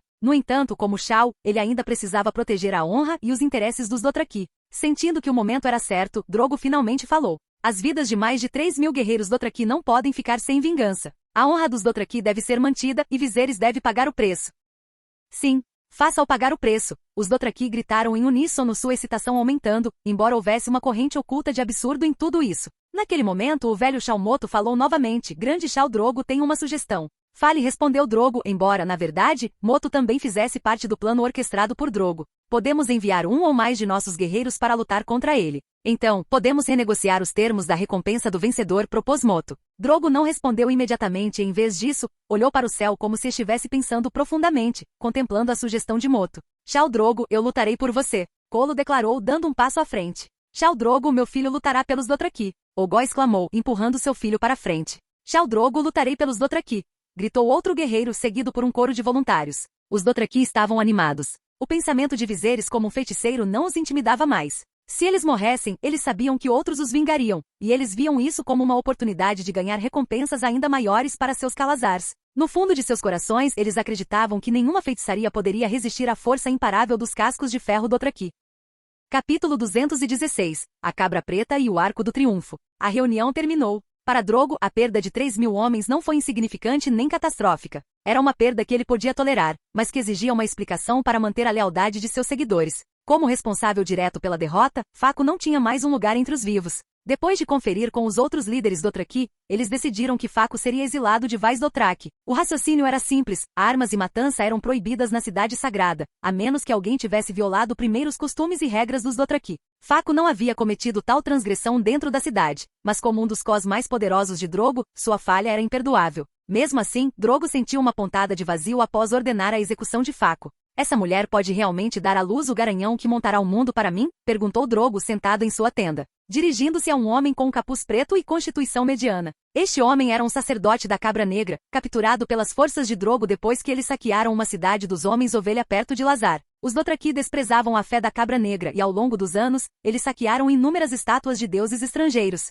No entanto, o sacerdote provou seu valor com suas habilidades excepcionais de cura, então Drogo manteve por perto. Eventualmente, o sacerdote começou a exibir o que ele alegava serem habilidades proféticas, incluindo uma profecia sobre o garanhão que montará o mundo, o que reacendeu o interesse de Drogo em Daenerys. Grande Khal Drogo, respondeu o padre, erguendo o olhar para encontrar os olhos de Drogo. Seus olhos eram peculiares, com pupilas quadradas como as de uma cabra. Através desses olhos, Drogo vislumbrou uma visão perturbadora, um mundo onde a grama havia murchado, e o mar de grama estava cheio de cadáveres. Até mesmo os Dothraki foram mostrados recorrendo ao canibalismo. Então, um homem com olhos roxos, cabelos brancos e pele oliva apareceu, levando os Dothraki a encontrar comida suficiente para sobreviver à calamidade. A visão desapareceu quando as pupilas do padre retornaram à sua forma redonda normal. Khal Drogo, aquela mulher é descendente de Valíria. O sangue dos Dragonlords corre em suas veias. Você conhece os Dragonlords, eles montavam dragões e governavam os céus. Somente uma mulher assim pode dar à luz o garanhão que montará o mundo. Drogo não acreditava inteiramente na profecia ou na visão,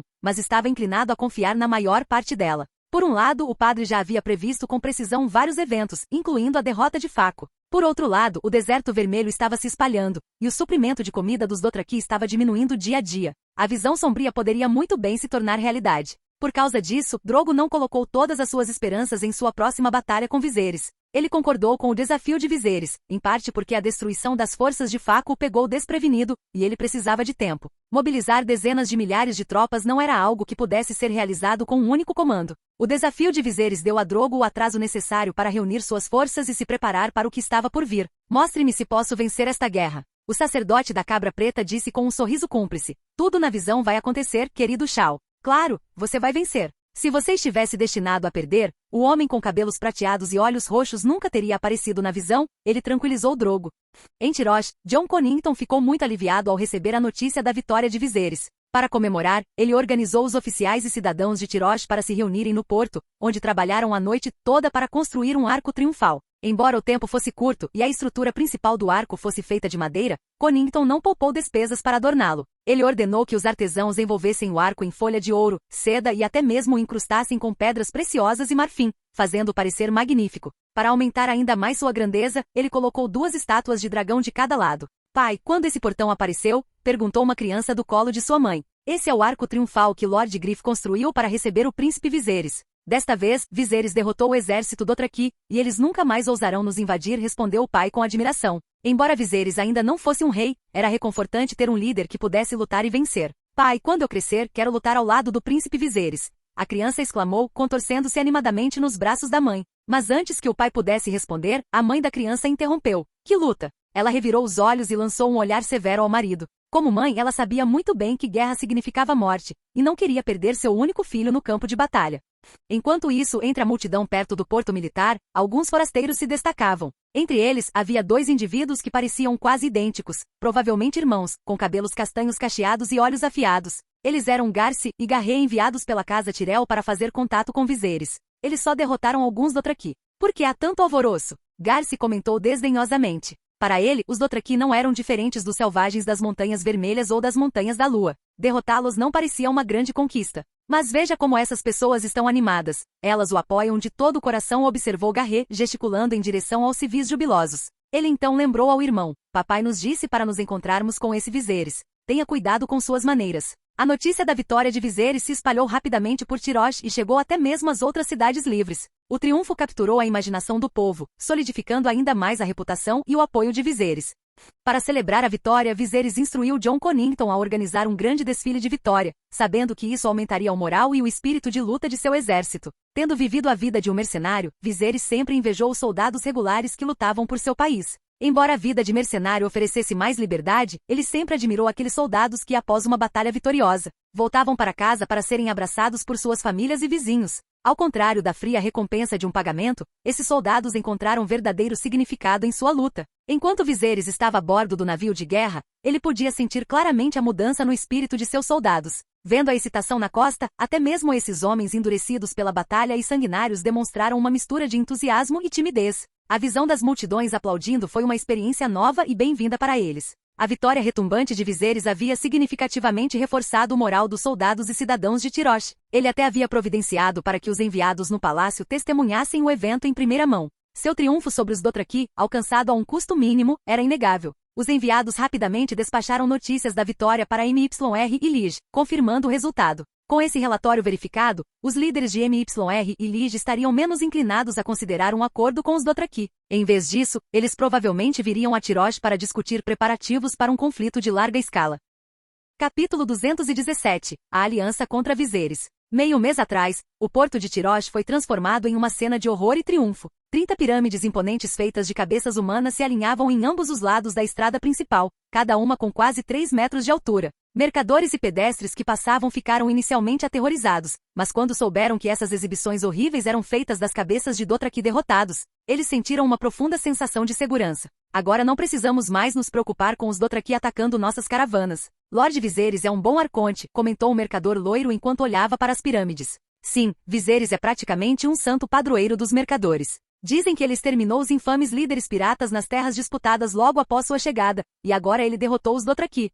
Outro mercador entrou na conversa. Ei, quantas vezes eu tenho que te dizer? Viserys não é um arconte, ele é um regente, corrigiu um terceiro. O porto fervilhava de mercadores elogiando os feitos de Viserys, mas também havia murmúrios de dúvida. Não acho que seja tão simples assim. Os Dothraki vão retaliar mais cedo ou mais tarde, alertou o mercador. Aqueles que viajavam frequentemente pelo grande mar de grama conheciam o verdadeiro poder dos Dothraki, particularmente de Khal Drogo, que agora era o Khal mais formidável da história. Para eles, a guerra entre Viserys e os Dothraki estava longe de acabar, e o grande mar de grama continuava sendo um lugar perigoso. Então a guerra ainda não acabou? Perguntou o comerciante loiro. Claro que não. Você não consegue ver os navios de MYR e até mesmo Pentos no porto? Esses são os navios de nobres senhores, aqui para ver o príncipe Viserys. Eles estão aqui para discutir a próxima fase da guerra com os Dothraki. Abram caminho! Abram caminho! De repente, os mercadores ouviram os gritos de um cocheiro atrás deles. Eles se viraram para ver uma procissão de carruagens magníficas entrando na cidade, fazendo com que todos se afastassem. Essa é a carruagem da Casa Rogari, um dos mercadores reconheceu a carruagem de liderança.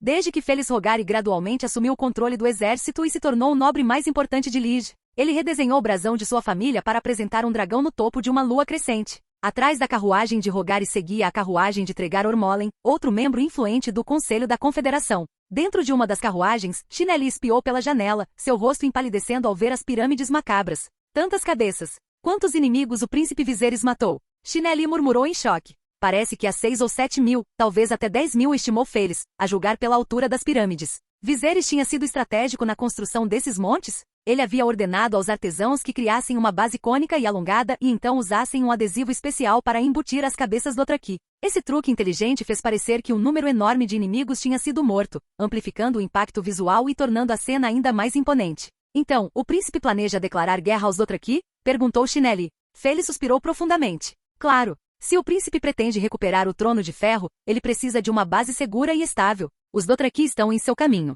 Félix olhou para o palácio Tyrosh, seus pensamentos vagando. Ele tinha uma sensação inabalável de que nada poderia impedir o caminho de Viserys. Nem a casa Fregar de Braavos, nem a Companhia do Gato, nem os piratas, nem Cambron, nem mesmo os Dothraki seriam capazes de detê-lo. Inicialmente, Félix pensou que Viserys precisaria de pelo menos 2 ou 3 anos para consolidar seu poder após capturar Tyrosh. No entanto, Viserys acelerou drasticamente o processo com sua invenção do cigarro. Embora baratos, os cigarros se tornaram uma moeda forte tão valiosa quanto o ouro. Quando Félix recrutou alquimistas para Viserys, tudo o que ele tinha a dizer era que cigarros seriam fornecidos, e eles correram para ele. Alguns até mesmo vindos da guilda de alquimia em Porto Real. Viserys sempre encontra um jeito, havia se tornado um dos princípios orientadores de Félix. Com o passar do tempo ficou claro que Viserys havia se tornado a figura mais poderosa nas 9 cidades livres. Sua influência se estendeu por Tyrosh, Pentos e Liege. Isso ficou especialmente evidente depois que Viserys nomeou Jorah Mormont como chefe do ramo dos Vindlon em Liege. Tregar Ormolen sentiu a mudança de poder intensamente. Sua concubina Lynesse começou a tratá-lo friamente e frequentemente se encontrava com Jorah,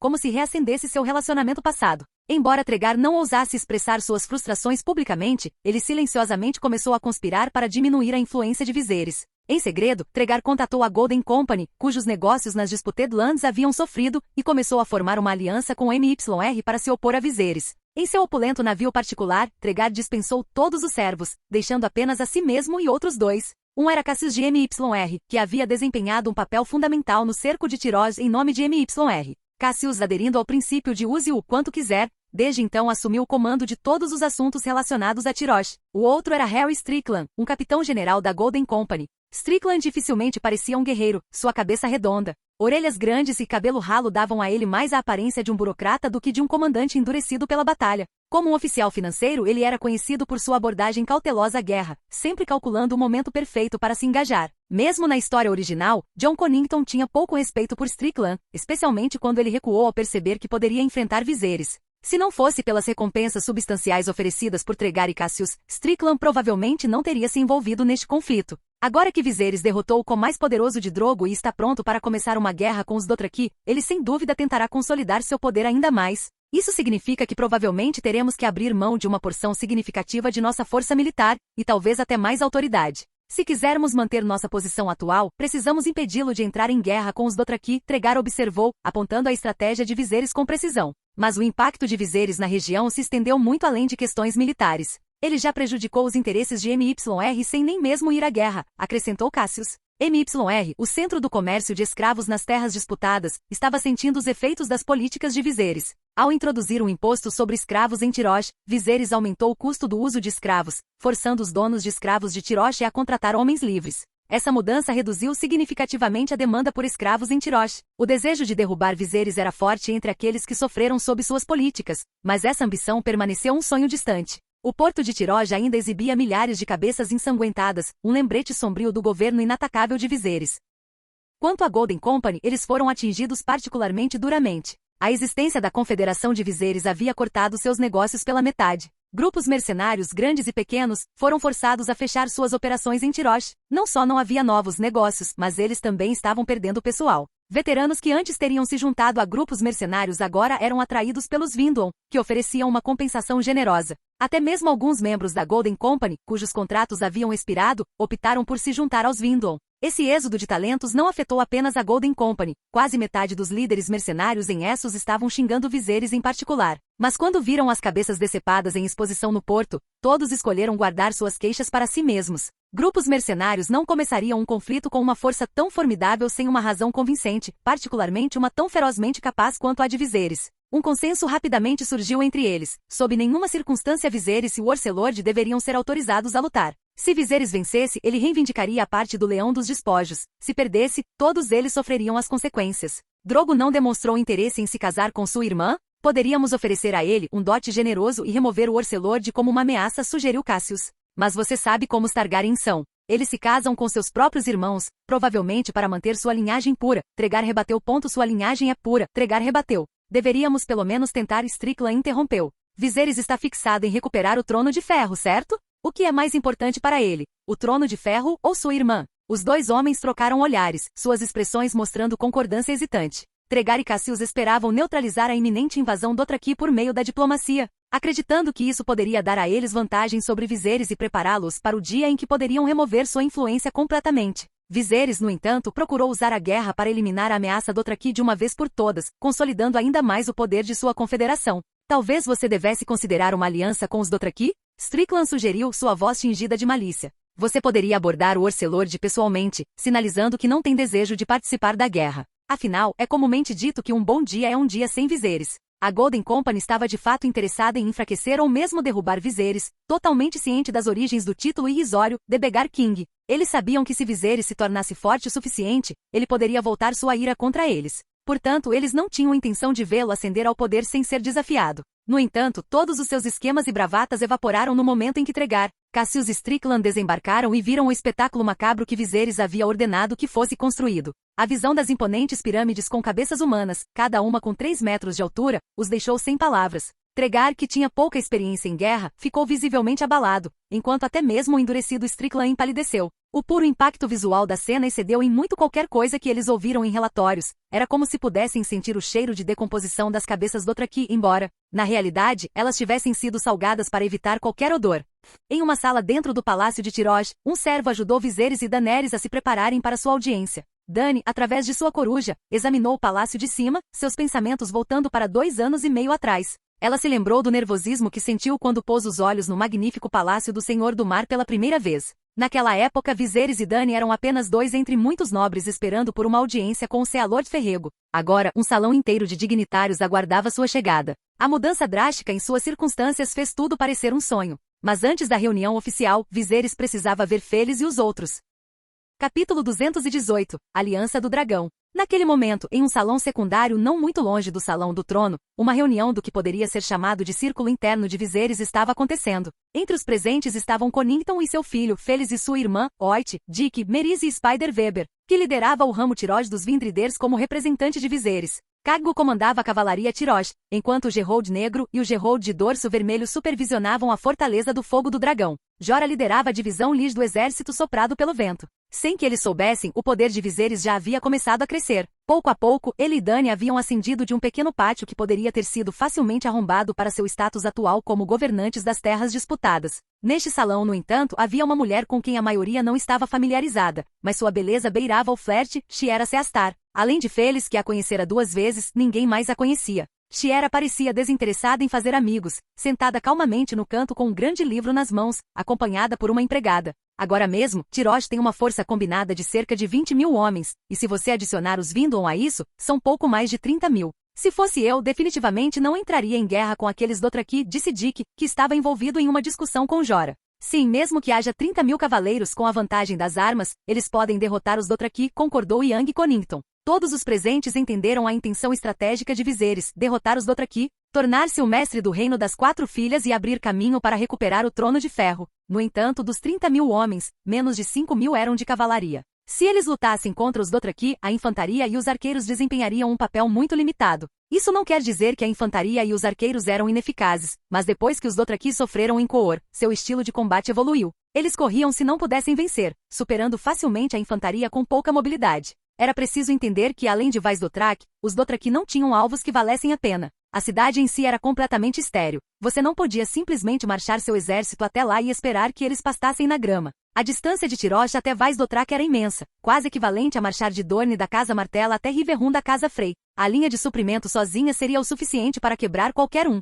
Somente a cavalaria poderia fazer a diferença em tal batalha. Afirmar que qualquer um poderia derrotar a cavalaria de 50.000 do Orcelord com menos de 5.000 era mais do que otimista. Mas havia outra variável na mente de todos, Viserys. Eles acreditavam que ele poderia ter uma estratégia inteligente. Com isso em mente, os oficiais começaram a apontar e gesticular para o mapa, procurando uma maneira de derrotar o Orcelord. Nesse momento, Regis entrou correndo e anunciou solenemente ao grupo: "O príncipe Viserys está aqui." Ao ouvir isso, os oficiais rapidamente ajeitaram suas roupas, tentando parecer mais compostos e alertas. Alguns dos oficiais mais jovens, em particular, pareciam nervosos. Eles eram todos indivíduos excepcionais, escolhidos a dedo por Viserys entre os escravos. Devido à sua juventude e desempenho excepcional, eles foram autorizados a comparecer a esta reunião, embora apenas como observadores sem o direito de falar. Um deles era Milen, que originalmente seguiu Viserys como escravo de Mina e participou da revolta bem-sucedida no palácio. Após receber o status de cidadão livre, ele escolheu se juntar ao exército de Viserys diretamente. Outro era Diman, um jovem alto. Embora seu treinamento militar individual fosse apenas mediano, sua inteligência o havia destacado.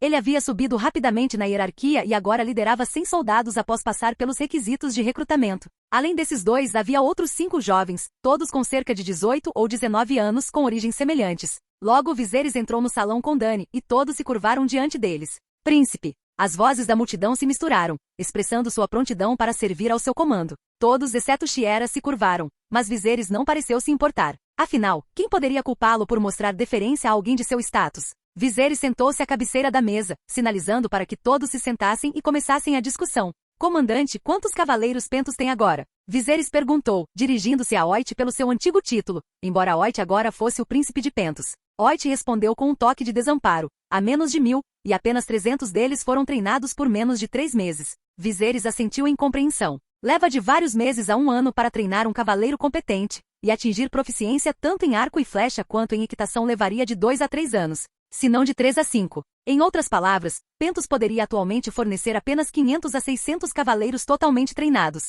Combinado com os menos de 4.000 cavaleiros sob seu próprio comando, Viserys sabia que os números ainda eram insuficientes. Voltando seu olhar para Félix e Jorah, Viserys perguntou: "Quantos cavaleiros a divisão Liege do regimento Vindon tem?" Jorah falou primeiro: "Príncipe, a divisão Liege tem apenas 200 cavalaria. A maior parte da cavalaria do regimento Vindlon foi designada ao comando de Viserys para proteger a região dos Dois Lagos, deixando a divisão em Liege com uma força muito menor." Félix então falou: "Príncipe, Liege tem apenas cerca de 800 cavaleiros, e essas tropas só podem ser mobilizadas com o consentimento do Conselho do Magistrado, o que significa que Tregar e os outros devem concordar." Connington se ocupou calculando a escassez de tropas e os suprimentos que seriam necessários. Quanto aos outros, eles estavam simplesmente esperando o comando para lutar, ou segurar. De acordo com a inteligência de Viserys, MYR tinha 2.000 cavaleiros. Se ele conseguisse persuadir Tregar e MYR a irem à guerra com Orcelord, ele teria de 7.000 a 8.000 cavaleiros sob seu comando. Ao recrutar alguns Celsvords, ele poderia aumentar sua força de cavalaria para quase 10.000, dando a ele uma grande chance de derrotar, ou até mesmo capturar, o Orcelord. Nômades como os Dothraki se destacavam em escaramuças frequentes e de pequena escala. Ao contrário de sociedades maiores que apoiavam mineradores e artesãos, os Dothraki não precisavam sustentar uma grande população de trabalhadores. De 10.000 pessoas, apenas 3.000 podiam ser mobilizadas para a batalha, mas com o número total de Dothraki chegando a cerca de 400.000, uma taxa de mobilização de 8% seria assustadora mesmo na era industrial. No melhor cenário, Viserys poderia derrotar Drogo em uma batalha decisiva. Em um cenário ainda melhor, se Drogo confiasse em sua destreza marcial, Viserys poderia ter a chance de superar pessoalmente esse limiar dos mais poderosos do mundo, conforme proclamado por Sor Barristan Selmy e George R.R. Martin. Se isso acontecesse, os Dothraki provavelmente se fragmentariam, e Viserys surgiria como uma figura poderosa, capaz de liderar os Dothraki, voltando suas energias para dentro e para longe do oeste. No entanto, Viserys tinha uma sensação incômoda de que o Orcelord não cairia em suas mãos tão facilmente. Para se preparar para o pior, ele sabia que tinha que convencer os nobres de MYR e Lyja a se comprometerem com uma guerra em larga escala contra o Orcelord.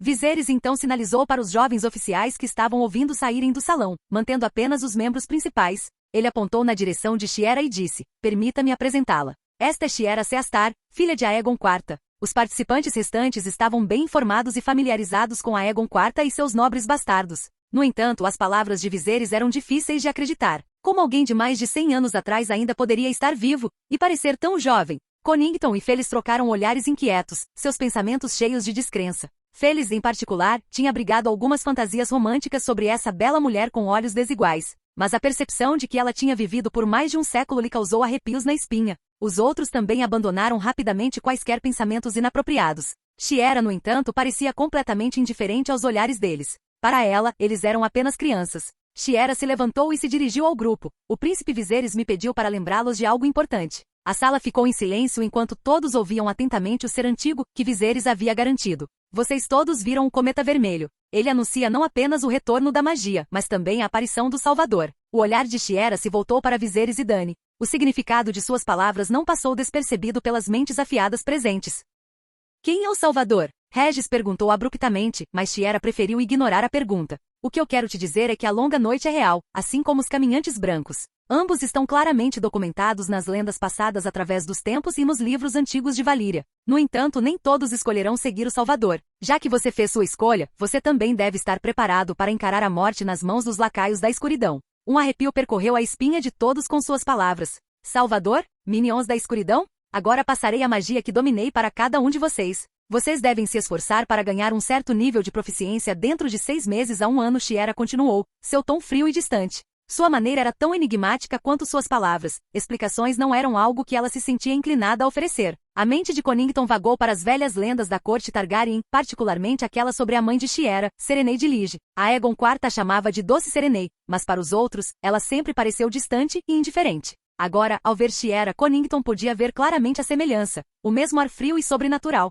Então, com um tom cortante e decisivo, Shiera deu notícias ainda mais surpreendentes. Viserys e Daenerys em breve chocarão dragões. A revelação atingiu a todos como um trovão. O próprio pensamento de um dragão nascer de novo deixou suas mentes cambaleando. Viserys sabia há mais de meio mês que havia sido identificado por Benerro como a reencarnação de Nissa Nissa. Ele havia planejado passar mais de 3 meses reunindo a força e os recursos necessários para chocar um dragão. Com pouco mais de 2 meses restantes, esse anúncio foi um movimento calculado para solidificar a lealdade de seu exército antes da batalha iminente. "Certo, pessoal, prossigam para o Salão do Trono", Viserys instruiu, levantando-se de seu assento. "E lembrem-se, esta informação deve permanecer estritamente confidencial. Em menos de 6 meses, os dragões retornarão a este mundo." Capítulo 219. De onde vem a oferta? Comparado à última vez que Faco foi recebido, o número de participantes no Salão do Trono mais que dobrou, de menos de 50 para mais de 100. Os guardas imaculados patrulhavam cada canto do palácio com precisão, como engrenagens bem lubrificadas em uma máquina, garantindo segurança absoluta dentro de suas paredes. Qualquer um que tivesse visitado o palácio antes podia ver as mudanças. Embora o palácio não fosse mais tão ornamentado ou variado como antes, agora exalava uma atmosfera simples, mas grandiosa. Isso era especialmente evidente quando eles entravam na Sala do Trono, onde 17 estandartes de dragões de 3 cabeças, cada um com mais de 4 metros de comprimento, pendiam orgulhosamente, despertando memórias em todos que os viam. Os Targaryen retornaram. Os estandartes predominantemente pretos tornavam a Sala do Trono ainda mais solene. Os estandartes de dragões de 3 cabeças certamente voarão sobre Porto Real novamente, Félix pensou consigo mesmo. Com a iminente eclosão dos dragões, sua confiança no contra-ataque a Westeros superou até mesmo a de Viserys. A visão abalou Chinelle levemente e Oit e os outros, que estavam longe de Tyrosh por algum tempo, sentiram uma agitação similar. Os membros do Dragon Party agora entendiam uma coisa claramente. Uma vez que derrotassem o Orcelord, ninguém seria capaz de parar Viserys. No entanto, nem todos compartilhavam desse otimismo. Tregar e Cassius viam as coisas de forma diferente. Para eles, o relógio e os estandartes de dragão de 3 cabeças eram meras exibições do poderio militar de Viserys, e eles estavam determinados a impedi-lo de entrar em guerra com os Dothraki. A Sala do Trono agora estava dividida em 3 facções: os membros do Partido Dragão, os nobres de MYR que se opunham à guerra com os Dothraki e os nobres restantes que não tinham opiniões fortes e constituíam quase metade da multidão. Alguns desses nobres eram nobres apenas de nascimento e tinham visto mais do mundo, mas isso não significava necessariamente que tinham a capacidade de liderá-lo. No entanto, eles nasceram borboletas sociais, mesmo em ambientes desconhecidos ou entre aqueles de diferentes cidades livres. Eles podiam rapidamente formar grupos e se envolver em conversas. Enquanto a sala zumbia com conversas silenciosas, muitos elogiavam a torre de vigia de Viserys. Alguns jovens nobres até o viam como modelo a ser seguido. Vejam quão magníficos são aqueles pilares adornados com cabeças humanas. É hora de mostrar algum respeito àqueles Dothraki. Gostaria de ter ido com você, príncipe, para lutar contra os Dothraki. Vamos lá, você? Você só atrasaria o príncipe regente. Os jovens sempre foram otimistas, mas entre os nobres e oficiais mais experientes, uma vaga sensação de preocupação persistia. Darcy era um excelente exemplo. Apesar da visão de mais de 3.000 cabeças humanas exibidas diante dele, ele ainda não tinha coragem de apoiar a ida à guerra com os Dothraki. O Orcelord comanda um exército de 50.000. Mesmo que 3.000 caiam, ainda sobrarão mais de 40.000, uma força de cavalaria. Quando esses cavaleiros Dothraki desaparecerem no mar de grama, eles desaparecerão como marmotas impossíveis de capturar. Darcy resmungou sua frustração evidente. Para um homem que construiu sua fortuna com uma espada, admitir medo de batalha era uma profunda humilhação. Depois de seu constrangimento anterior na frente de seus camaradas Windlon, ele aprendeu a pisar com cuidado. No entanto, ele levantou um ponto que ninguém poderia ignorar: a mobilidade inigualável dos Dothraki. Mesmo quando combinadas, as forças de cavalaria das 4 principais cidades livres mal somavam 10.000. Embora pudessem se manter em um confronto direto graças ao equipamento superior em terreno aberto, tinham pouca chance contra os Dothraki. Além disso, a falta de comando unificado entre as forças das cidades livres era uma falha gritante e potencialmente fatal.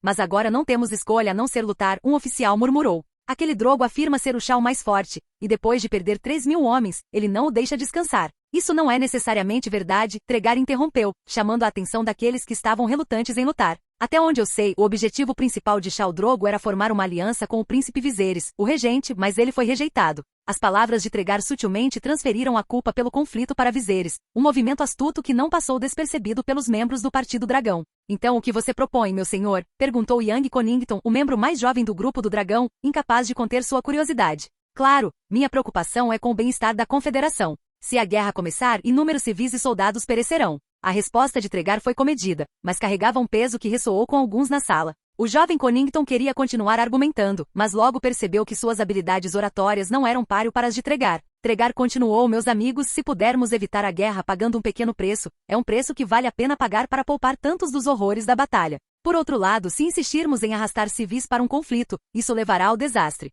Suas palavras começaram a influenciar alguns dos centristas na sala. Até mesmo Young Connington sentiu-se influenciado, embora uma sensação incômoda lhe dissesse que algo estava errado. Nesse momento, uma voz ecoou pelo salão, anunciando a chegada de Viserys e Dany, o senhor da Confederação, o príncipe regente Viserys, príncipe dos Ândalos e dos primeiros homens, e Daenerys, princesa de Essos, chegaram. Viserys e Dany passaram por uma multidão de nobres, oficiais militares e oficiais, ladeados por sua comitiva. A multidão se abriu para dar passagem a eles, todos os olhos atraídos para o par real. Ambos estavam vestidos com túnicas pretas adornadas com um dragão vermelho de 3 cabeças nas costas. Mas não foi apenas sua aparência marcante que capturou a atenção de todos, foi a confiança que eles exalavam, a aura inconfundível daqueles que exercem poder. Mesmo aqueles que tinham visto Viserys recentemente não conseguiram deixar de encará-lo, sua presença inspirava respeito e admiração. Tomando seu lugar no trono, Viserys examinou a sala do assento mais alto. Sua voz, profunda e autoritária, ressoou pelo salão. Como todos sabem, houve um pequeno conflito entre Tyrosh e os Dothraki alguns dias atrás.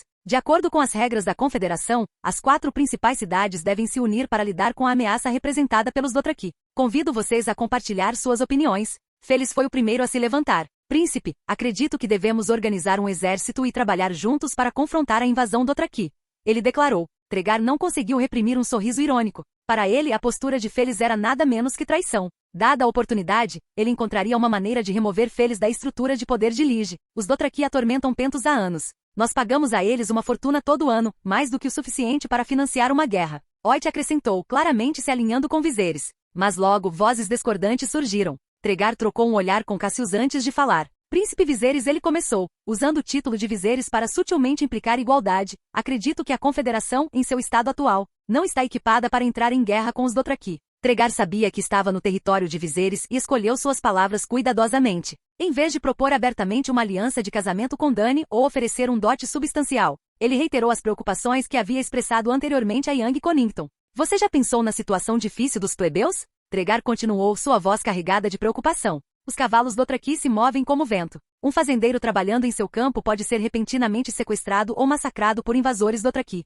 Uma vila pacífica pode ser queimada até o chão durante a noite. Uma família intacta pode ser despedaçada em um piscar de olhos. Você já pensou sobre tudo isso? Como príncipe mercador de Lige, Tregar era um mestre da retórica, e ele fez seu discurso com finesse praticada. Mas suas palavras não conseguiram influenciar Viserys, que encontrou seu olhar com calma resolução. Você já terminou? Não é minha vez de falar? Viserys perguntou friamente, olhando nos olhos de Tregar. Ao ver que Viserys não estava convencido, um lampejo de irritação passou pelo rosto de Tregar, embora ele rapidamente o tenha mascarado com uma expressão neutra. Lord Ormolen, agora que falou, permita-me apresentar meu raciocínio, começou Viserys, gesticulando para que um servo trouxesse uma bandeja com um sapato manchado de sangue que Selin havia enviado. A paz através da luta leva à paz, a paz através do compromisso leva à morte, declarou Viserys, sua voz ressoando pelo salão.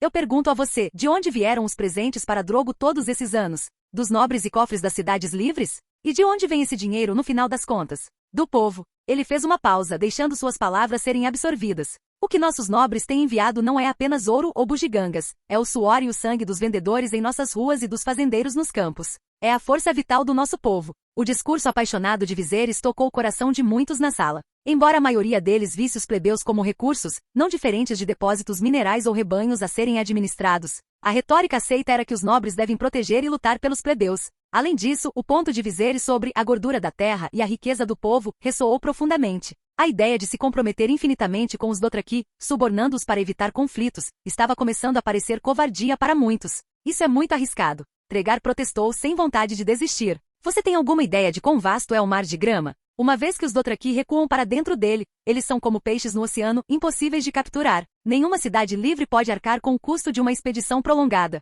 A resistência de Tregar era evidente, mas antes que ele pudesse continuar, o enviado surgiu de trás do trono e sussurrou algo no ouvido de Viserys. Viserys virou-se para o grupo reunido com um tom calmo, mas autoritário. Meus amigos, o enviado do Orcelord retornou.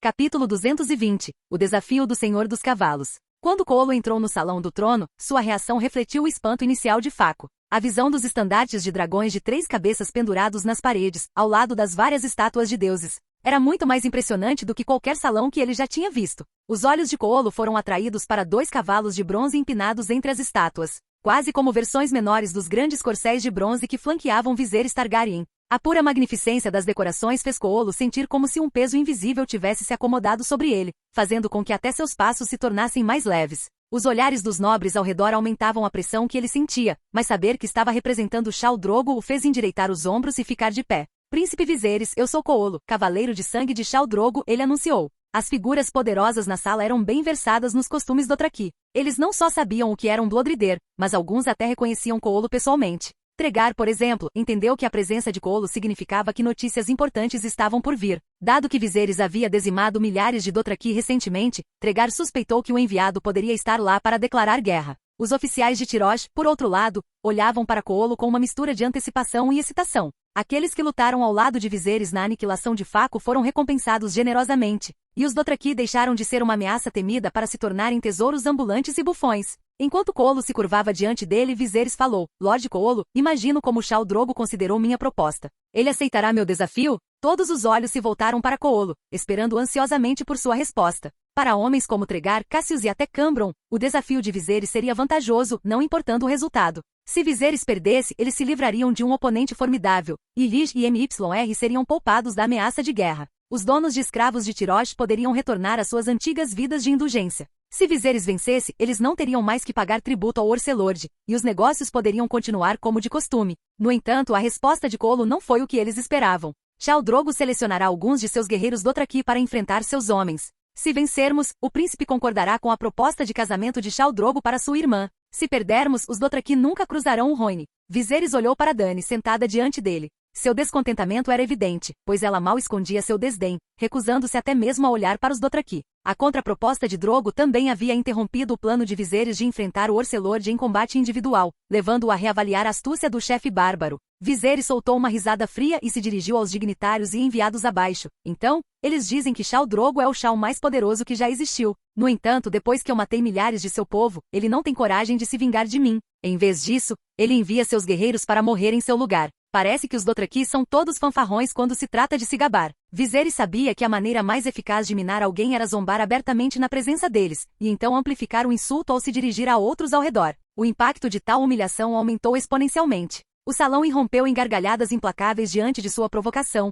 e o olhar de desprezo nos rostos ao redor dele fez o rosto de Coolo passar de pálido para vermelho. A raiva surgiu dentro dele, como se estivesse sendo observado por uma multidão enquanto chafurdava na lama. Como o sangue do meu sangue de Drogo, ele não podia permitir que seu Khal fosse ridicularizado tão facilmente. HMPH. Nosso Khal é o guerreiro mais forte entre os Dothraki. Em uma luta justa, ninguém pode derrotá-lo. Mas todos sabem que você, príncipe, é um feiticeiro. O grande Khal Drogo não pode sucumbir à magia vil. A réplica de Coolo arrancou mais algumas risadas, embora alguns achassem a verdade em suas palavras perturbadora. Cambron, em particular, lembrou-se da cena na Torre do Sino onde Viserys aparentemente conjurou uma espessa nuvem de fumaça do nada. Rumores até sugeriam que Viserys podia controlar o fogo, rumores que não eram totalmente infundados. O próprio Viserys teve que suprimir um sorriso irônico. Ele quase havia ignorado esse aspecto. O Orcelord não era apenas um chefe bárbaro. Na linha do tempo original, ele era um político astuto com astúcia real, superando até mesmo os nobres de Westeros, que frequentemente estavam atolados no caos.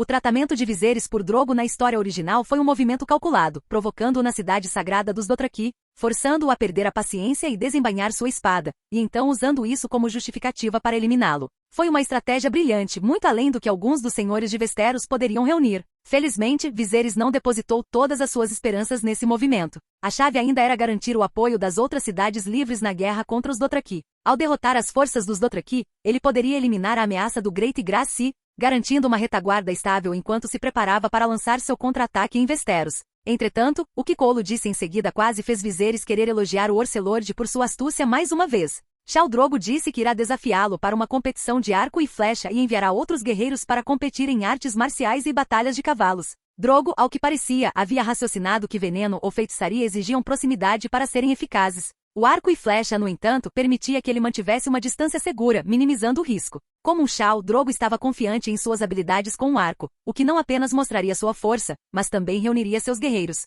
Era um movimento estratégico que parecia ser uma situação ganha-ganha. No entanto, na mente de Khaggo, Drogo havia calculado mal. Drogo não havia testemunhado a habilidade extraordinária da técnica 9 flechas de Viserys. Se ele tivesse visto, ele poderia ter reconsiderado lançar tal desafio. Viserys, é claro, não tinha razão para recusar. Muito bem, eu aceito. O duelo acontecerá no rio Llorulu. Como seu Orcelord solicitou se isso lhe der alguma aparência de segurança, ele respondeu com um tom de zombaria. Coolo permaneceu estoico diante das provocações de Viserys. Drogo havia escolhido o rio Llorulu para o duelo, mas planejava estacionar seu exército nos Campos Dourados. A área era vasta o suficiente para acomodar dezenas de milhares de tropas e oferecia vantagens estratégicas. Limitada pelo Llorulu a oeste e pelo Rhoyne a leste, era facilmente defensável. As Tristezas ao sul, lar do lendário Senhor Encoberto, e atormentadas por escamas cinzentas, forneciam uma barreira natural. Viserys rapidamente decidiu sobre seus próprios campeões para a Batalha de Cavalos e competição de justas. Khaggo representaria na Batalha de Cavalos, enquanto Jorah aceitaria o desafio da justa. Jorah, embora imprevisível às vezes, era inigualável em combate. Na verdade, o resultado da competição pouco importava para Viserys. Ele já havia notado que Drogo estava mobilizando suas forças, claramente se preparando para mais do que apenas um duelo. Era evidente que o Orcelord não tinha intenção de resolver o conflito com uma simples disputa. Obrigado por assistir. Se gostou, deixa o like e inscreva-se. Quanto mais apoio, mais vídeos.